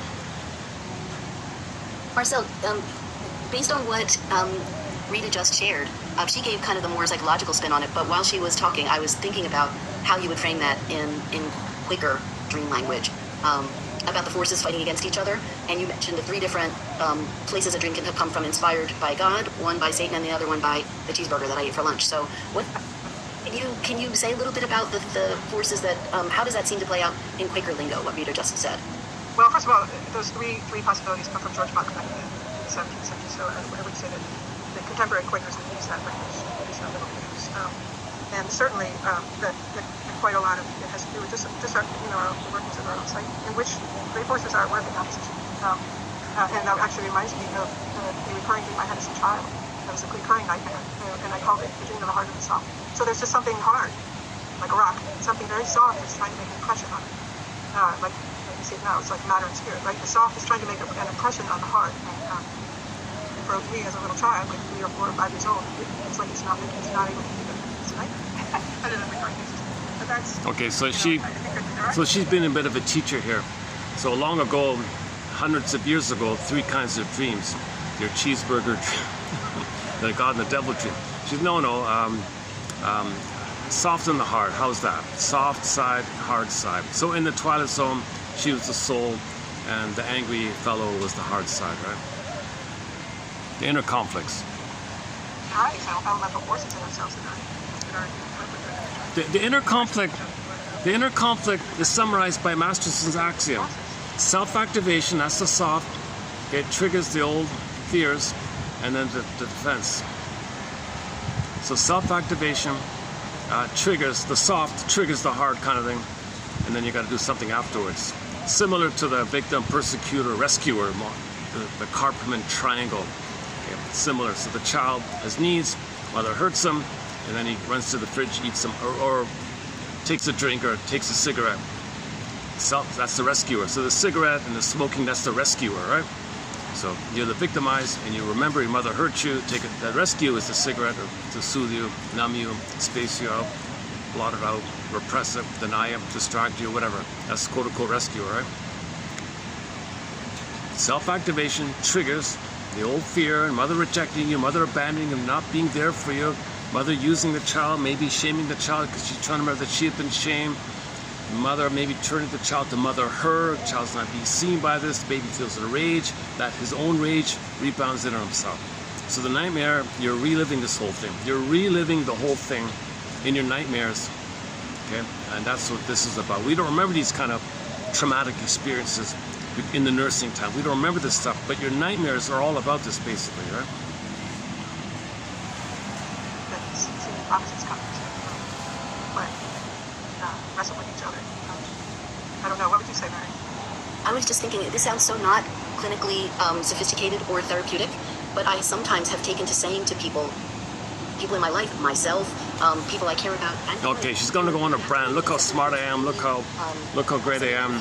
A lot of these interviewers won't have the chance to have the narcissistic supply. Look at me, listen to me. I'm important. I know this. I know this. And there's a lot of these interviewers. They monopolize their time and use the guest as a surrogate counselor, and they want narcissistic supply. She goes on lengthy rants in this kind of area.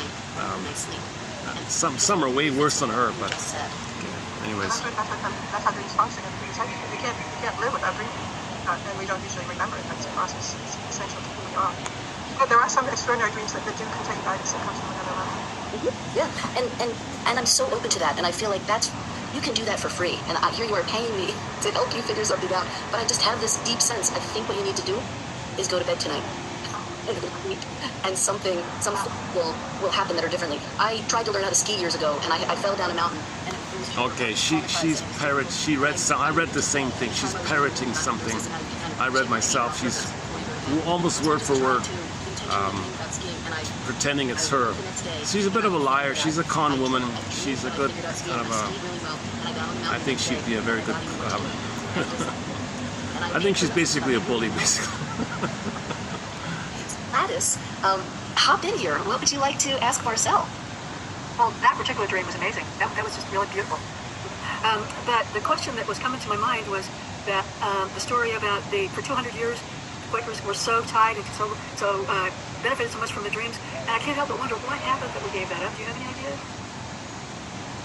Well, a great book about the history of Quakers and dreams is called Night Journeys by Carla Girona. It's a work of scholarship, and she's taken like hundreds of Quaker dreams. And she talks about it happened in the 19th century where individualism became more important. So a lot of things became less collective among Quakers. And I think like we are influenced by that society, which has put less and less attention on the inward life, the spiritual life, the psychological life. It's tragic. It is tragic. Yeah. And what was the author's name again? Carla Girona. Night Journeys. And you mentioned that book in some of your writings because I also came across that, Marcel. So that's obviously another gem. And since I'm showing books, here's a favorite book, Quaker Journals by Howard Brinton. He's also taken a lot of Quaker journals, and he has a chapter on dreams of Quakers. And he has some wonderful, wonderful dreams in this book. Howard Brinton was the director of Pendle Hill for a long time. He and his wife were co-directors of Pendle Hill for a long time. Brinton House is my favorite structure at Pendle Hill. Tina Tao, how wonderful to have you in the house. Please unmute yourself and say what you're going to say. Yeah, I'm so glad to be in the house. Marcel, this is just fabulous to listen to you, as always. I mainly came on to say thank you for mentioning my book and for forwarding the great tradition of Quakers dreaming. It's my dream and mission to rebuild a dreaming society, because this is beautiful wisdom we all have available to us free, right? And it's a community building thing to listen to each other's dreams. And there's so much about it that would help us in this moment. So I love all the efforts you're making in this direction. And I just wanted to mention, Mary, that I have a few dream groups that I run, and one of them consists mostly of IFS therapists. And the overlap between dream work and arts work is really fun to uncover. Lovely. Oh, I'll bet. That's wonderful. How do people access you, Tina? How do we find our way to you?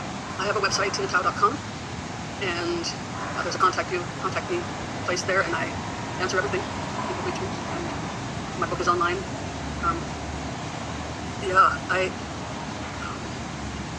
I love this. Thanks, Marcel. Thanks, Mary. Oh my God. I'm so excited that you just said that, and I really meant it when I said dreams are back. Like, I feel like there is a quiet movement afoot with your work, Tina, with Marcel's work, and there's just little pockets here and there, like this Jungian Lives podcast.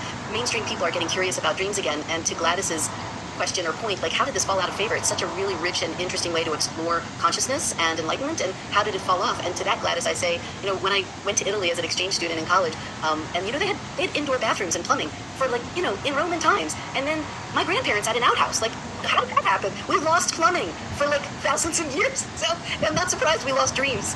Not surprised at all. But I just wrote a little note down to myself that we should make little red and white hats, and they say okay. Yeah, I don't want to. Here it is, folks. Let's blot out this next little part here. We'll have hats on sale, and we'll split the proceeds with Tina and Marcel. But let's all get A lot of our slang and our colloquial expressions are kind of bullying kind of terms. I encountered in a dream workshop probably 50 years ago. I'm getting on, and it was based on the Sonoy of Malaysia, Sonoy. and how the tribe meets in the morning, and everyone presents their dreams, and they work them together. And then I got into Gestalt, and we think of Fritz Perls and the encounter group sort of phenomenon, where Fritz was very critical of therapies that weren't confrontive enough, that didn't induce change, that they didn't get into intense emotion. And so I don't know if internal family systems does this, but the dreams are really intended to provoke some strong feelings and to act it out so we can see that you really mean it. And then a follow-up, like the Sonoy, what you're supposed to do to program your dreams. You mentioned that. And did that happen? So I found myself a therapist who, when I showed up for a therapy session, if I didn't have some decent dreams, I was a poor patient. And of course I was encouraged to keep a pen and pencil by my bed, and to go to bed, not just to rest or sleep. I don't think you referred explicitly to have an intention to dream about this. That's all. Yes. At FCRP, both evenings, we had 2 facilitators doing dream seeding the night before, and then had people gather morning early to process and work on dreams. So FCRP is a big fan of dreams, and if you come next year, you can participate in the dream seeding process. But Marcel, what would you like to say? I don't know. I mean, Rob has shared with us a lot of different methods of dream work, starting with the Sonoy, which is an indigenous method. And so what strikes me is that most indigenous cultures take dreams very seriously and share dreams. Not necessarily all in the same way or have the same beliefs about it, but I read a book once about some Native American tribe whose word for human being is pieces of the earth that dream. That's how essential dreams are to their understanding of what it means to dream. There are so many different ways of working with dreams and understanding dreams. And collectively doing dream work, as many indigenous tribes do, and as Quakers once did, I think is a very healing thing. We revive that, as Tina Chow is inviting us to do. It will lead to healthier societies. Are we getting Victor or Catherine? But why do you think France, our numbers, demographic membership is dropping? I mean, it's like all over the world, but there's one concern that it feels like it's not just a small group, as Mary said, that can change the world, but our small group is shrinking, in numbers and impact, and it's hard to see how our collective identity as Quakers can make a dent when it feels more like we are like Sisyphus pushing this boulder up a hill, that the odds are all against us, and the oligarchy is growing because they've just got the corner on the market. So they don't. Hey, Victor, I think that's a nice chunk. Okay, yeah, I can go on. So we could ask Marcel, because he brought in such, I think, really powerful, important things that a lot of us are feeling in terms of helplessness and kind of where, what. We're kind of at the end here. Why don't you share some of your thoughts on that? One thought is, going back to my experience, the first big mystical experience is like connecting with the power of the oneness, or the power of God. It is a power great enough to heal any problem on earth, no matter how terrible. I believe that's true. But I don't believe that Quakers today are focused on really putting that power, the power of God, at the center of our lives. We're still in the individuality, as our culture is, and it's part of what's destroying the world. But the other thing that gives me hope is that Quakerism began at a time like this. It began at a time of civil war, coming out of the Civil War, in which the wealthy had all the control and they oppressed the poor, and that's when people came to Quakerism, because they saw people of real faith willing to risk persecution in order to live by their faith. When we get there, we'll draw people. People want something real. They want to know that God is real, or Spirit is real, or there's guidance and hope. And when we stop living for ourselves and for that, then we'll draw people. So succinctly and well said. Thank you. We have one last quick question, Elizabeth. Oh. Do you want to ask a quickie? Oh, goodness sakes, I don't know if it's a quickie. And find a way to crystal. Yeah. Well, hello, Marcel. I've been following you for many years. Okay, this one rambles on a fair bit. I recently listened to Richard Schwartz. Yeah, okay, let's stop. Online about. Okay, go Steve. I let her play on for that thing at the end that she said, two things at the end. Indigenous people use the word human being as parts of the earth that dream. And each of us dreams, and we're all from the earth, and we're all dreamers. We have dreams, and dreams are part of healing. So earth is healing, we're healing, we're from the earth. To have a healthy earth, people need to be healthy, so we're dreaming to maintain the health. So there's a relationship between a healthy earth and healthy people, obviously. And then the last point was indigenous people understood this, so they would sit in circles to reflect this, right? So that the group is healed, individuals are healed, the earth is healed. So earth, group, individual, group, earth is, but if you fragment it too much, then things are disrupted like that. I'm not sure about the last comment of what she said. Yeah, hang on a second. No bad parts, and he's the founder of IFS, the Triumphantly. Let me skip forward this. There's a statement that many like traditions of Christianity have really focused on original sin and the badness within us. Yeah, okay. Yeah, she said, aren't we sinners, or what's the deal there? I thought we're all born bad. She says, no, that's part of our faction. We don't believe that. You're born good, but after you're traumatized, then you think you're bad. So that's one encouraging thing about this fact. I never heard of these. I've heard the name Quaker. I never knew anything about them. Supposed to have to overcome that in order to really figure out how to understand their parts or grow spiritually.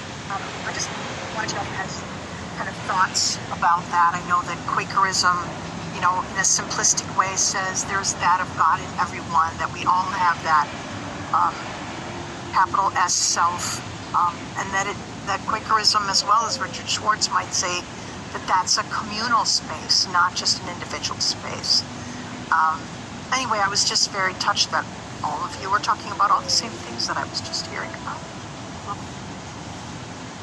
I don't have a quick answer, but what you say reminds me that at the beginning of at the time that Quakerism emerged, it was a common belief that all people were sinners, that you could never change that until after you died. And Quakers maintained that, you know, Jesus and God has asked us to become perfect like your Heavenly Father is perfect, and would not have asked if they couldn't make it possible. And we can actually become better people while we're alive and not just wait till after death.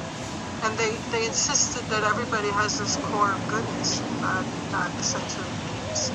And I think, you know, we're not called to hold on to original Quakerism, but to, like the first Quakers, to allow ourselves to be open to the best understandings or continuing revelation of what the truth is.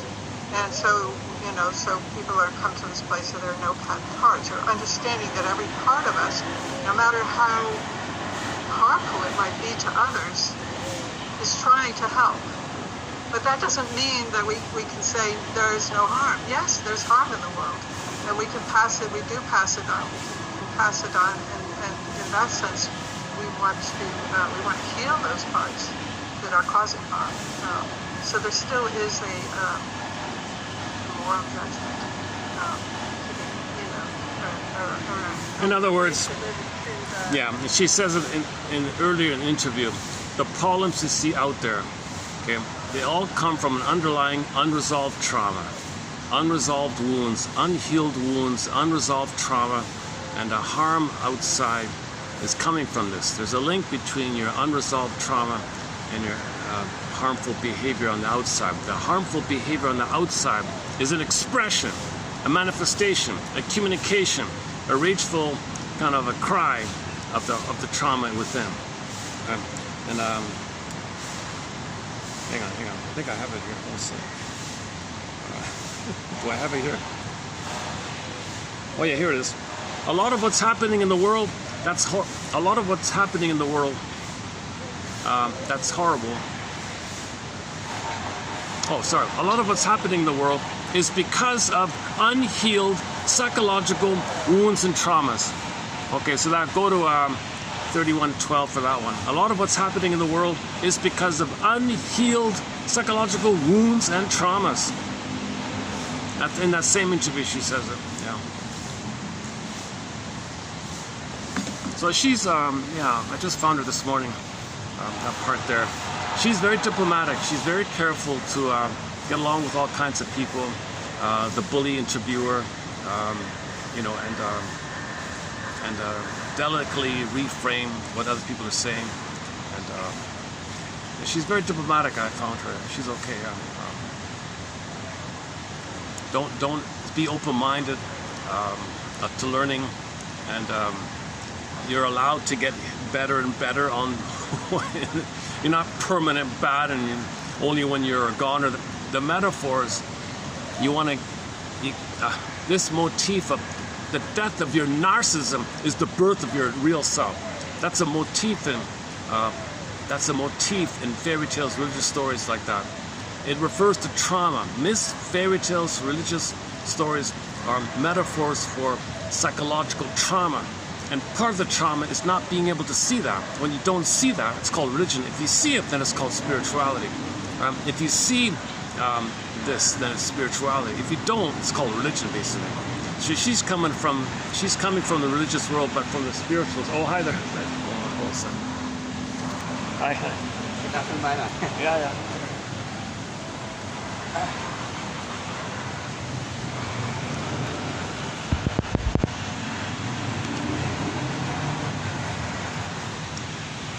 Nice night. Friendly stop here. Good stop here. I'm in a really nice place here. This is really probably the best place. That's reasonably accessible to where I am now. It's on this, not far from the SkyTrain. I'm in the middle of between two SkyTrains here. Oh, that's okay. It's okay.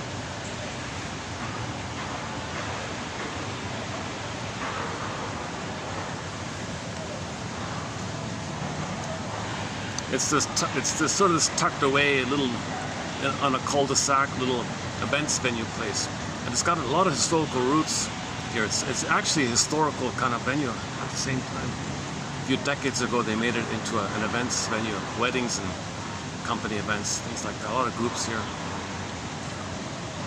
and luckily they open even when there's no events. So that's on occasion. It's quiet like this for me. Otherwise, the park, it gets really chaotic at the park sometimes. So it's a bit of a treat to come here. Yeah, I'm very choppy in discussing about dreams myself. So this will be updated. You see my anxiety when I speak. Right? If I were to speak in the video here more calmly, I might get a I might get a dream that would reflect that.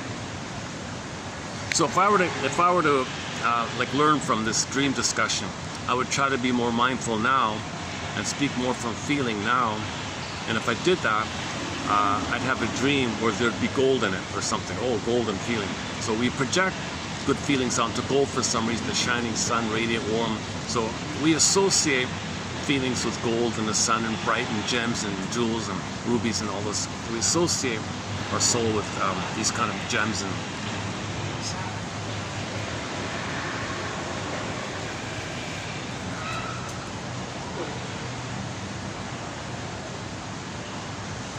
I'm partially in the man's way here. Okay, let's see.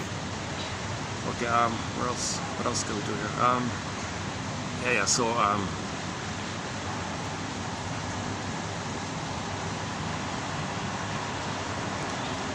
if you repeat something in the day and you do it differently, you might have a good dream to reflect it. So you can now feel the good feeling that you didn't feel. You didn't feel a good feeling during the day. Something good happened in the day, you kind of were afraid to feel it. At night, it'll come up and now you feel it. So sometimes your night dreams is so that you can feel what you couldn't have felt. So you were afraid to feel it, you sleep, now it's coming to you, oh, you're gonna feel it. Oh, okay. That teaches you that next time you can feel it in the present. You don't gotta hide it and then feel it at night or something. These two worlds, right? So then you might enjoy the thing in the present instead of just not recognizing it or hiding it or be embarrassed about it, so you can accept your feelings. So that's what he means by preparing you for the future. Oh, again, hold on a second.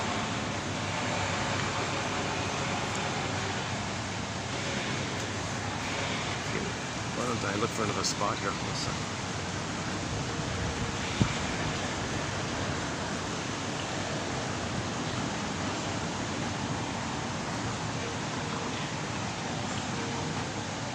Oh, is this open? Can I go here? Oh, hey.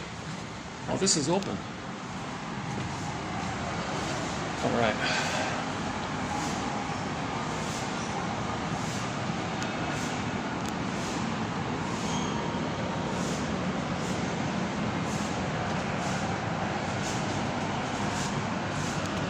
Let's hang on here for a bit then.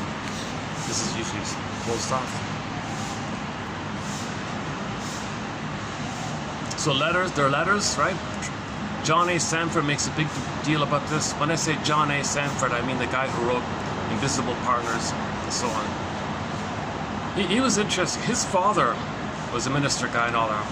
At the end of his life, he said, son, I've secretly been hiding books on psychoanalysis. I think what I'm doing is a sham. So I'm going to hand over the psychoanalysis to you. And let's do something honest here. Let's face the psychological underpinnings of religious beliefs.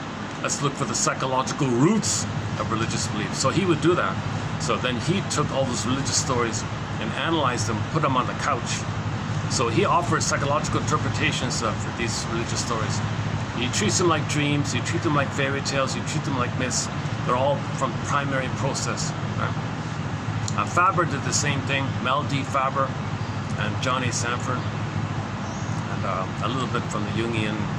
And now I'm discovering this morning there may be the occasional rare bird like Miss Martin from the Quaker people. I thought it was some kind of fringe. Look at the brainwashing. I thought it was some kind of freak fringe thing, like all the other ones. Turns out they might be maybe they're the ones people are afraid of, right?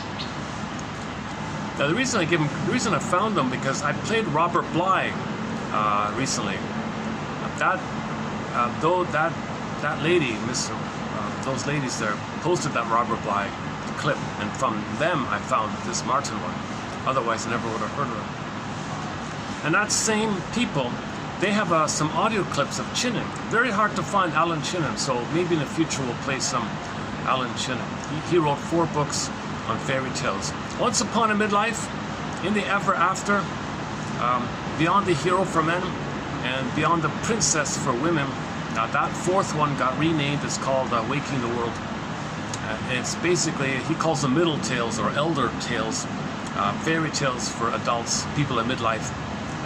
The fairy tales seem to be addressing the point of view of healing from a midlife point of view, where you recognize you're more focused on, like that Twilight Zone episode. A song's in search of a song, this kind of thing. Whereas the youth tales, quote-unquote youth tales, it's the same psychology, but it's presented in a simpler way. But the middle tales have a little more references to midlife. And, he lost his job, he's got divorced. So usually people got divorced, they lost their job. Then the story, the protagonists are from there. Those kind of stories. So he said he read 10,000 fairy tales and plucked out 50 that seemed to have more of a mindfulness about the hero's journey from the midlife point of view. He calls them middle tales.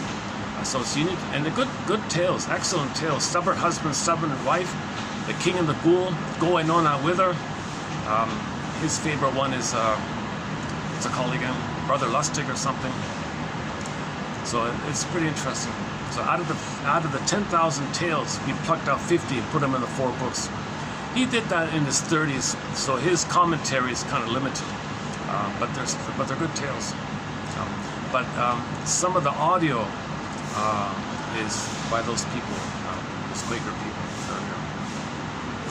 So ironically, some of the best audio came from the Quaker because they invited Bly and Chinen to speak at their conferences, and they recorded it. So they're helpful like that. Oh, he's finished? Okay, I can go back, right? Or just stay here? Lighting's okay here, right? Lighting's okay here. Yeah, okay. maybe I should go back. All right.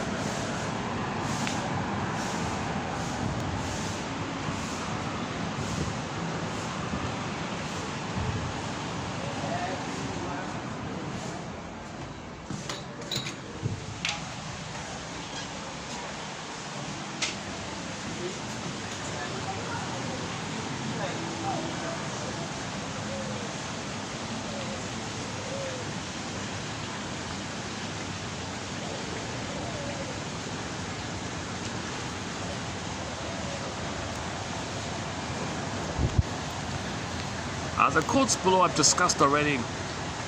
76 I've discussed in preview mode already, so I'm not sure if there's anything new I can add to it. So below you'll find 3176 about the false self, and the more you harden the false self, that's more of a shell as a protection against the wound of the real self, and he gives different examples of that. And something I've never talked about before, it's here, about the women who want to make money. So they deaden their feelings and do an as-if thing. It's not love, it's I just want money, those kind of things.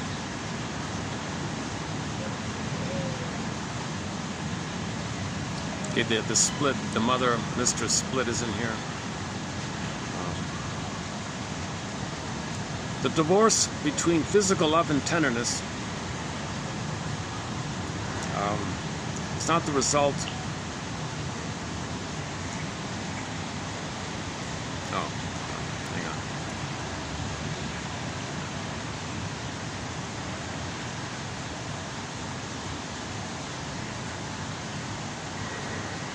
on. Adult interpersonal, in conclusion, adult interpersonal relationships are the expression in the external world of internalized intrapsychic structures of the internal object relations, which were laid down from the experiences in the relationship between the infant and his mother. Okay, so the key one there is at the end, I think.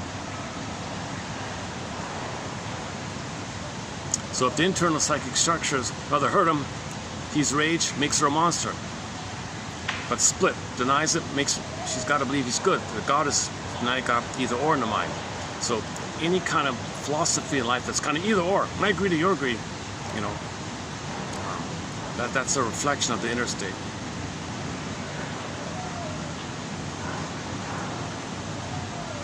And then your anger onto the mother who hurt you, and it's fused. Your anger and the mother makes a monster of the id, an id monster. Yeah, that's the angry thing attacking you, the hard thing attacking you, and you might project it onto the outer world and think outwardly it's attacking you. No, it's within. So as above, so below. So if you always think in a paranoid way like that, that's within. That's within. The outer is a reflection of the inner state.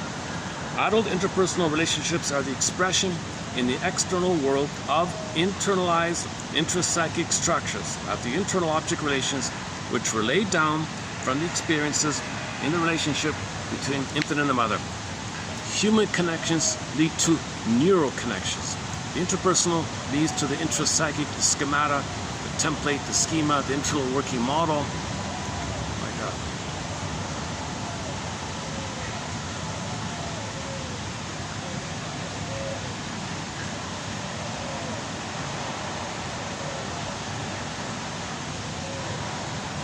Okay, and there's a little bit of the...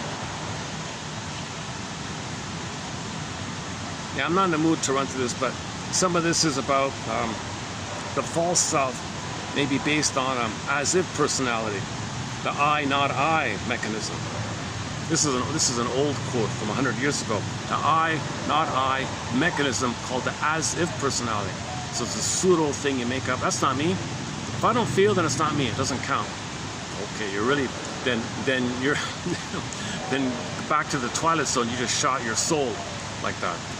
Then the tombstone. If you'd act like that, it's kind of sad, right? And it's repeating.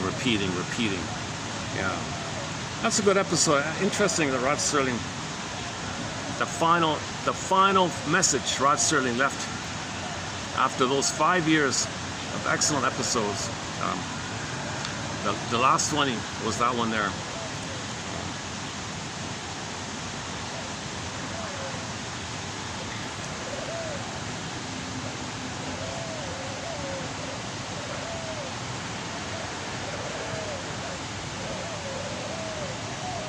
Yeah. Oh, there. Come wander with me.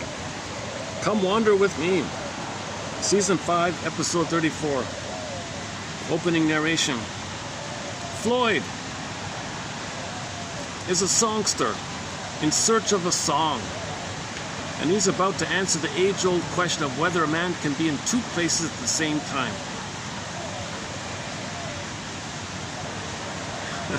So can you feel and be aware of your feelings? That's two, right there. As far as his folk song is concerned, his soul, oh yeah, he'll find it. He may not like the lyrics. He'll find his soul, but he's not going to like what happened to it. He'll find out what happened to his soul, the song, what she's singing in the song. You'll hear it if you watch the episode. Oh, you do this, and this bad thing happens, and you hurt him, and their brothers are going to get you this other thing. And that's in the song. How did you know that? Why are you singing this? Oh, we've done this so many times again and again and again. You mean with other guys? No, it's only been with you. Only you. I've always only loved you. I know you. What the? So he's confused, right? So that means the guy who's sleeping is confused. Okay, not to his liking. As far as his folk song is concerned, we can assure Floyd he'll find his soul, but he won't like the lyrics.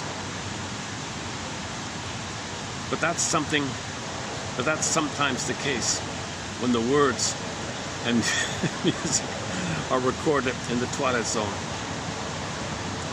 Closing narration. In retrospect, it may be said of Floyd that he achieved this song or whatever, but it's not the eternal Billboard Top 100 song we're talking about. No. This is a song forever recorded in the Twilight Zone. Okay, the plot's here as well. The rockabilly kid Floyd arrives at a small town in search of a new song. He is directed to a dilapidated shop in the woods run by a reclusive old man. After his offer of money in exchange for an original song is rebuffed, Floyd hears a voice singing and wanders off through the woods to find the singer, not seeing a nearby tombstone inscribed with his name, Floyd, the Wandering Man. In the foggy woods, Floyd twice passes a woman in black shawl whom he fails to see. So you're ignoring your feelings. In other words, next to a lake, he encounters the singer, Mary Rachel, who reluctantly plays, that's like Snow White or Rapunzel, Mary Rachel, who reluctantly plays a song for him about two lovers who meet in the woods. Floyd offers to buy the song rights, but she claims it's not for sale. Yeah, by tricking her, he tricks her to sing it he had a tape recording, so he stole it. He tricked her and he stole it. As she sings, the mysterious woman in the black dress is watching. This woman appears to be a mourning Mary Rachel. So his soul is in mourning.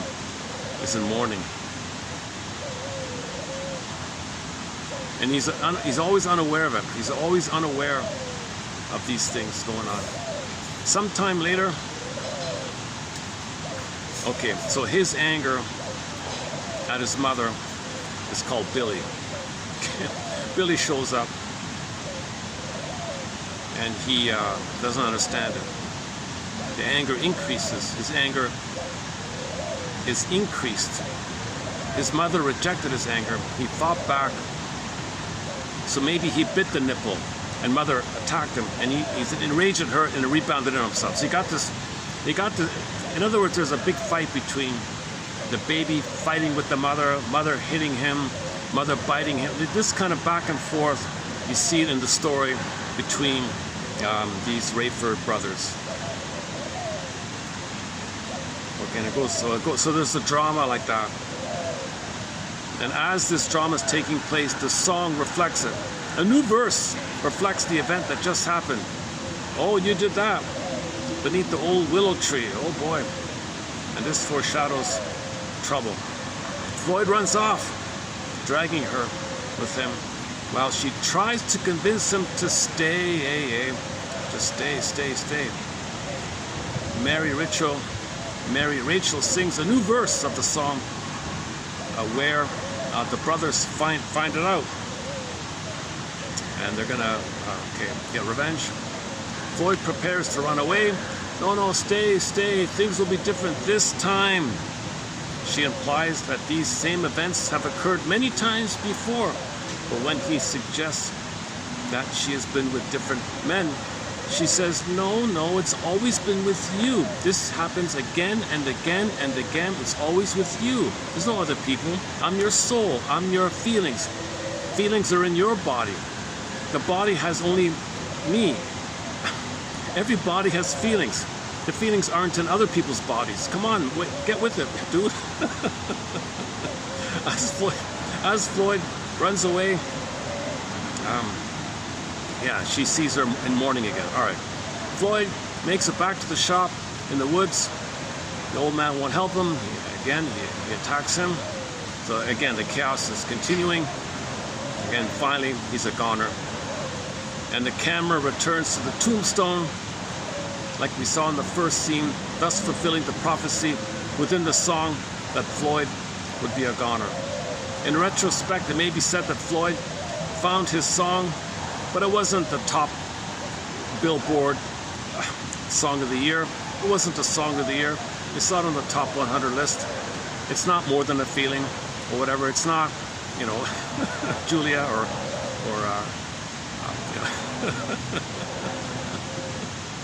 a theme from Subway Sue episode, late November. It's not one of these songs.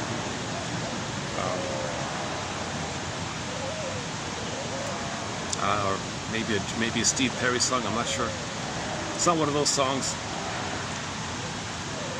No, it's a song forever recorded among the songs in the Twilight Zone. Stories of knowledge of the inner workings of trauma in the soul. It's recorded eternally as part of humans trying to heal from trauma. Humans trying to heal from trauma. That's the eternal song. These are our folk songs. So everybody's got to find their folk song. Everybody's got to find their folk song. Okay? Everybody has a folk song. I just saw a clip about a homeless guy living in the woods with a guitar this morning. Just when I saw him. Oh my God. Maybe he's trying to find his folk song. And then the government said, oh, you broke the bylaw, you gotta rip it down. It's -30. The poor guy, they're kicking out, there's a homeless guy in the woods. And they told him to leave. He's got no place to go and all this. So the news had to intervene to save the guy or something. Unbelievable, eh? They were actually willing to let him perish. So luckily he had a relative who stepped in to help him. If he didn't have that relative, if he was totally alone, they would have just let him. It's kind of sad like that. Really, really. The coldest night of the year, they were gonna kick a guy out of his little makeshift kind of like he made like a dilapidated wooden thing with a heater to survive the winter. During the summer, he sleeps in the stairway, but he's a homeless guy who lives all over the place. But in the winter, he tried to survive. He's quite the survivor, this guy. Jesus Christ.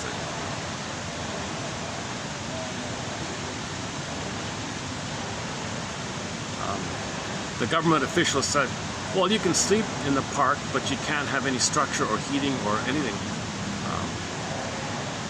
That's nonsense, right?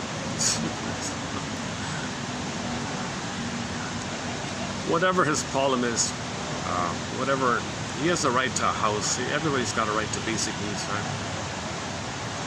Food, clothing, and shelter, basic rights.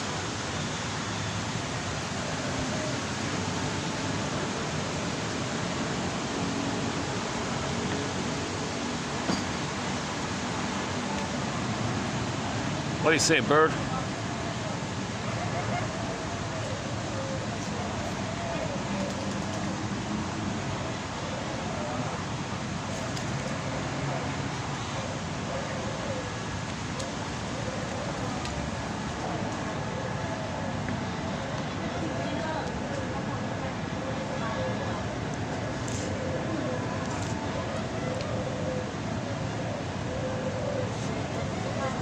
Yeah, those are babies, eh? Look at that.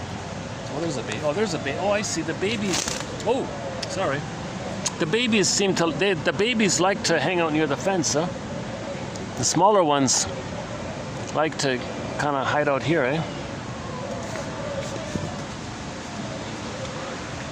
Yeah. Maybe it's near the nest or something.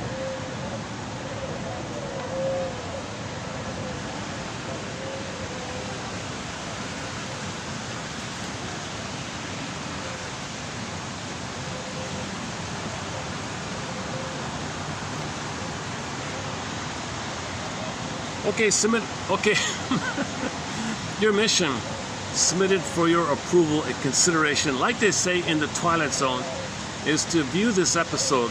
Come wander with me. Season 5, episode 36, directed by Richard Donner, written by Anthony Wilson. The song was written by Jeff Alexander and sung by Miss Bonnie Beecher. Okay, all these details. And Bing Crosby's son, representing personification of a man who's kind of selfish and narcissistic, and he's an exaggerated version of somebody who's narcissistic. So the reason they had to make him look over the top like that, because in the dreams the things are exaggerated, but in real life he might not be that rude, right?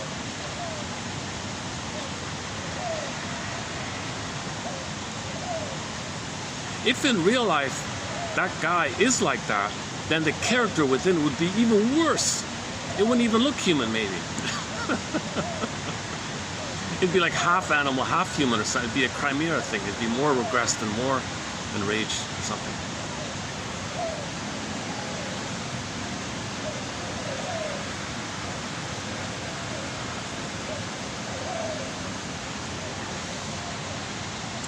How are we doing here? Let's check the time now. Luckily we got light, eh? 4:40. 4:40, so we got about a good half an hour of light here.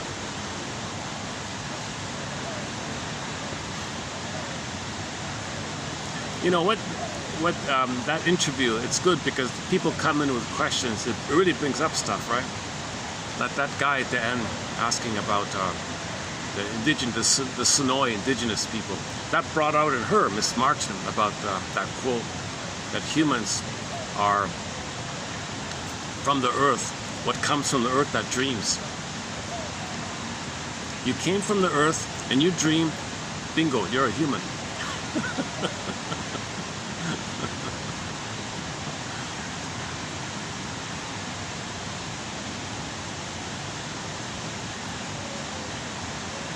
I'm curious to see if the song got through.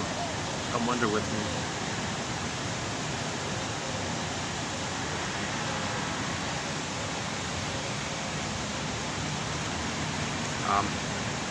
Season 4, okay. Wong's Lost and Found Emporium, Gabe's Story, Take My False Life, Please. Okay, I mentioned Shadow Play, another one called Shattered Day, about the 7 steps. We had the Paired called Nick of Time and the Flip, Young Man's Fancy. Another one on guilt called The Fathom Grave. That's different with the guilt. He did feel guilt, the Fathom Grave. but it was transferred into his 20s over a misunderstanding. And then in his 40s, something reminded him of it, and he's hearing what he didn't hear in the 20s is coming up. Now in the 40s, he was one with the group. So because it was so tight, everybody was hearing what he was hearing from his mind back 20 years prior. So people in the present were hearing what he heard 20 years ago. One guy said to the side, are we just simply hearing what he's hearing because we're so close like that? So the mystery was, where is this bell sound coming from, right? 30 fathom grave. So he had a huge guilt, a dirty rap. You got a dirty rap, man. And so the baby gets a dirty rap thinking he's guilty. He's not guilty. And then it was compounded and fused with a major event that took place in his 20s, where he thought he was the cause of a major thing. And it wasn't the case, but he believed it. So he got like a double guilt put together, and it's just bubbling like that. So when it was triggered in his 40s, he was hearing it. It was coming up, right? So all this pain can be stored in a box called a capacitor, but it's going to leak out somehow. It's going to leak out somehow. It leaks out in your dreams. It leaks out in your daily anxiety, like myself. When I speak and ramble and stutter, that's my old anxiety. So anxiety means old fears that just comes to you through the body. Now, if some people can repress it, it might come out in some other kind of way. In an extreme belief that represses the pain. So if they have extreme beliefs, that might do it. Or a physical ailment might come about later on. The body can bear the burden.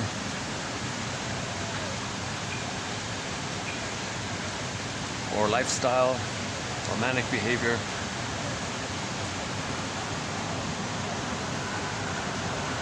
Come wander with me. Wanderlust, yeah. Wander, oh yeah. Pavlov's dog, just mentioned earlier. They have a new album called Wanderlust. Wanderlust. So.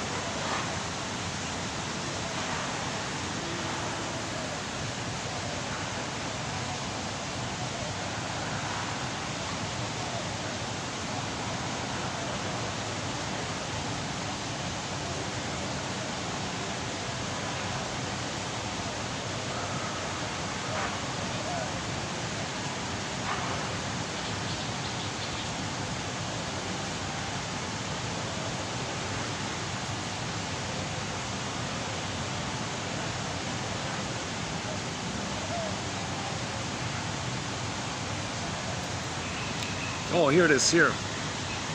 In Hopi philosophy, human beings are not separate from the environment, but are considered physical extension of the earth.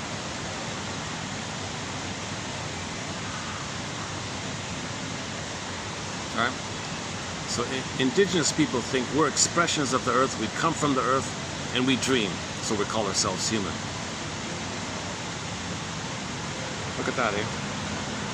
The concept dreaming is viewed as a state of active creation and spiritual communication. The concept suggests that humans are the physical pieces of the quote-unquote pieces of the planet, given the unique capacity to dream or manifest. This perspective emphasizes the responsibility of humans as stewards who maintain the world's balance through song, dance, ritual, prayer, dreaming, etc. into continued existence. Yeah. This poetic definition, that humans are pieces of the earth that dream, this poetic definition is attributed to the Hopi people, according to this one, though sometimes more broadly cited as an indigenous North First Nations perspective.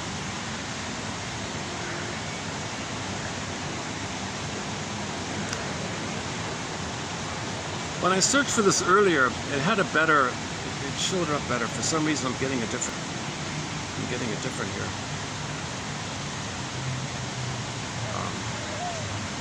How can I get the other one? It's on the phone I'm holding now. I can't read it because the camera would shut out. Look, anyways, yeah. But this is similar, right? In indigenous philosophy, humans are not separate from the environment, but we are extensions of the environment. We are physical, quote, pieces of the planet, given the unique capacity to dream. Thus, we are human. Therefore, we are human. We are human because of this. We're human because we're extensions of the earth, and these extensions are pieces of the earth that which can dream. We call this, you're a human being. This was believed for 50,000 years, and because of that belief, they'd sit in a circle and share their dreams. The Sonoy is most famous for this, but I'm sure others do it as well. Most people do it.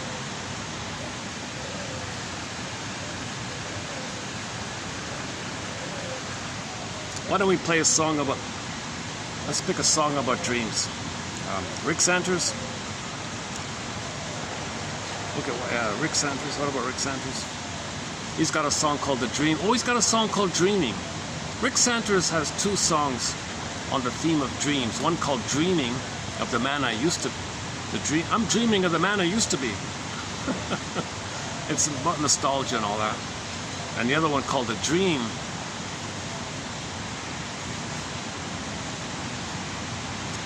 Two good songs. Let's play the first one, Dreaming. There's a bootleg. Let's get that one up. There's a bootleg of that. There's a live version of Sanders, the band called Sanders, a classic rock band from the 80s called Sanders. There's a bootleg of it. Sanders. Just type in Sanders bootleg. It should show up, right? There's 5. They got 5 on here. Let's see.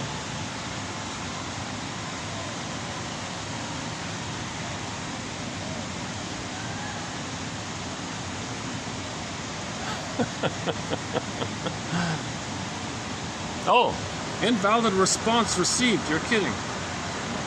Let's try again. Oh, there we go. All right. Oh, the first one. It shows up. The first one. Dreaming. Okay, let's play this live. It's in a dive bar in Sault Ste. Marie in Northern Ontario. There's some dump. He played a lot of dive bars apparently early in his career. So luckily somebody recorded it. It's not bad. The studio album is excellent, but this live one is pretty good too.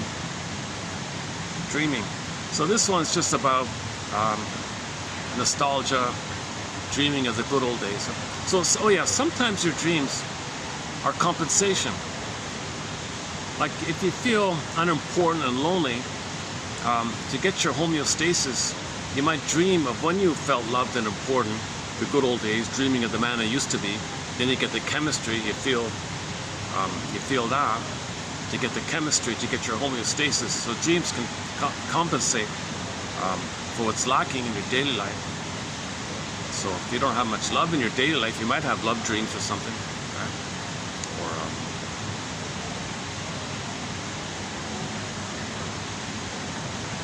if you don't feel important in your daily life, you might have times where you create and manufacture and amplify situations where maybe you were a little important and you feel happy that someone listened to you or saw you or something. You might have those kind of dreams. So there's the compensation theory of dreams as well, right? Forgot about that part. Anyways, he's dreaming of the man he used to be. You have your mission is to read the mission, once again, season 5, episode 34, about the folk singer one. And when this song ends, I'll hit the stop button. For the love of dream interpretation, may the psychoanalytic force be with you. Hold a sec, and I'll see you in the next video.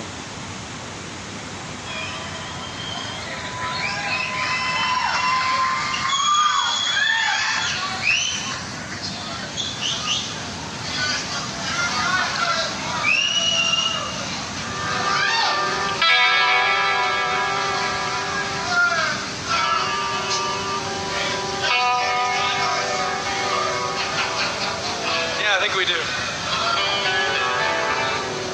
From an album called Guitar Alley. You know that one? It's a tune called Dreamin'.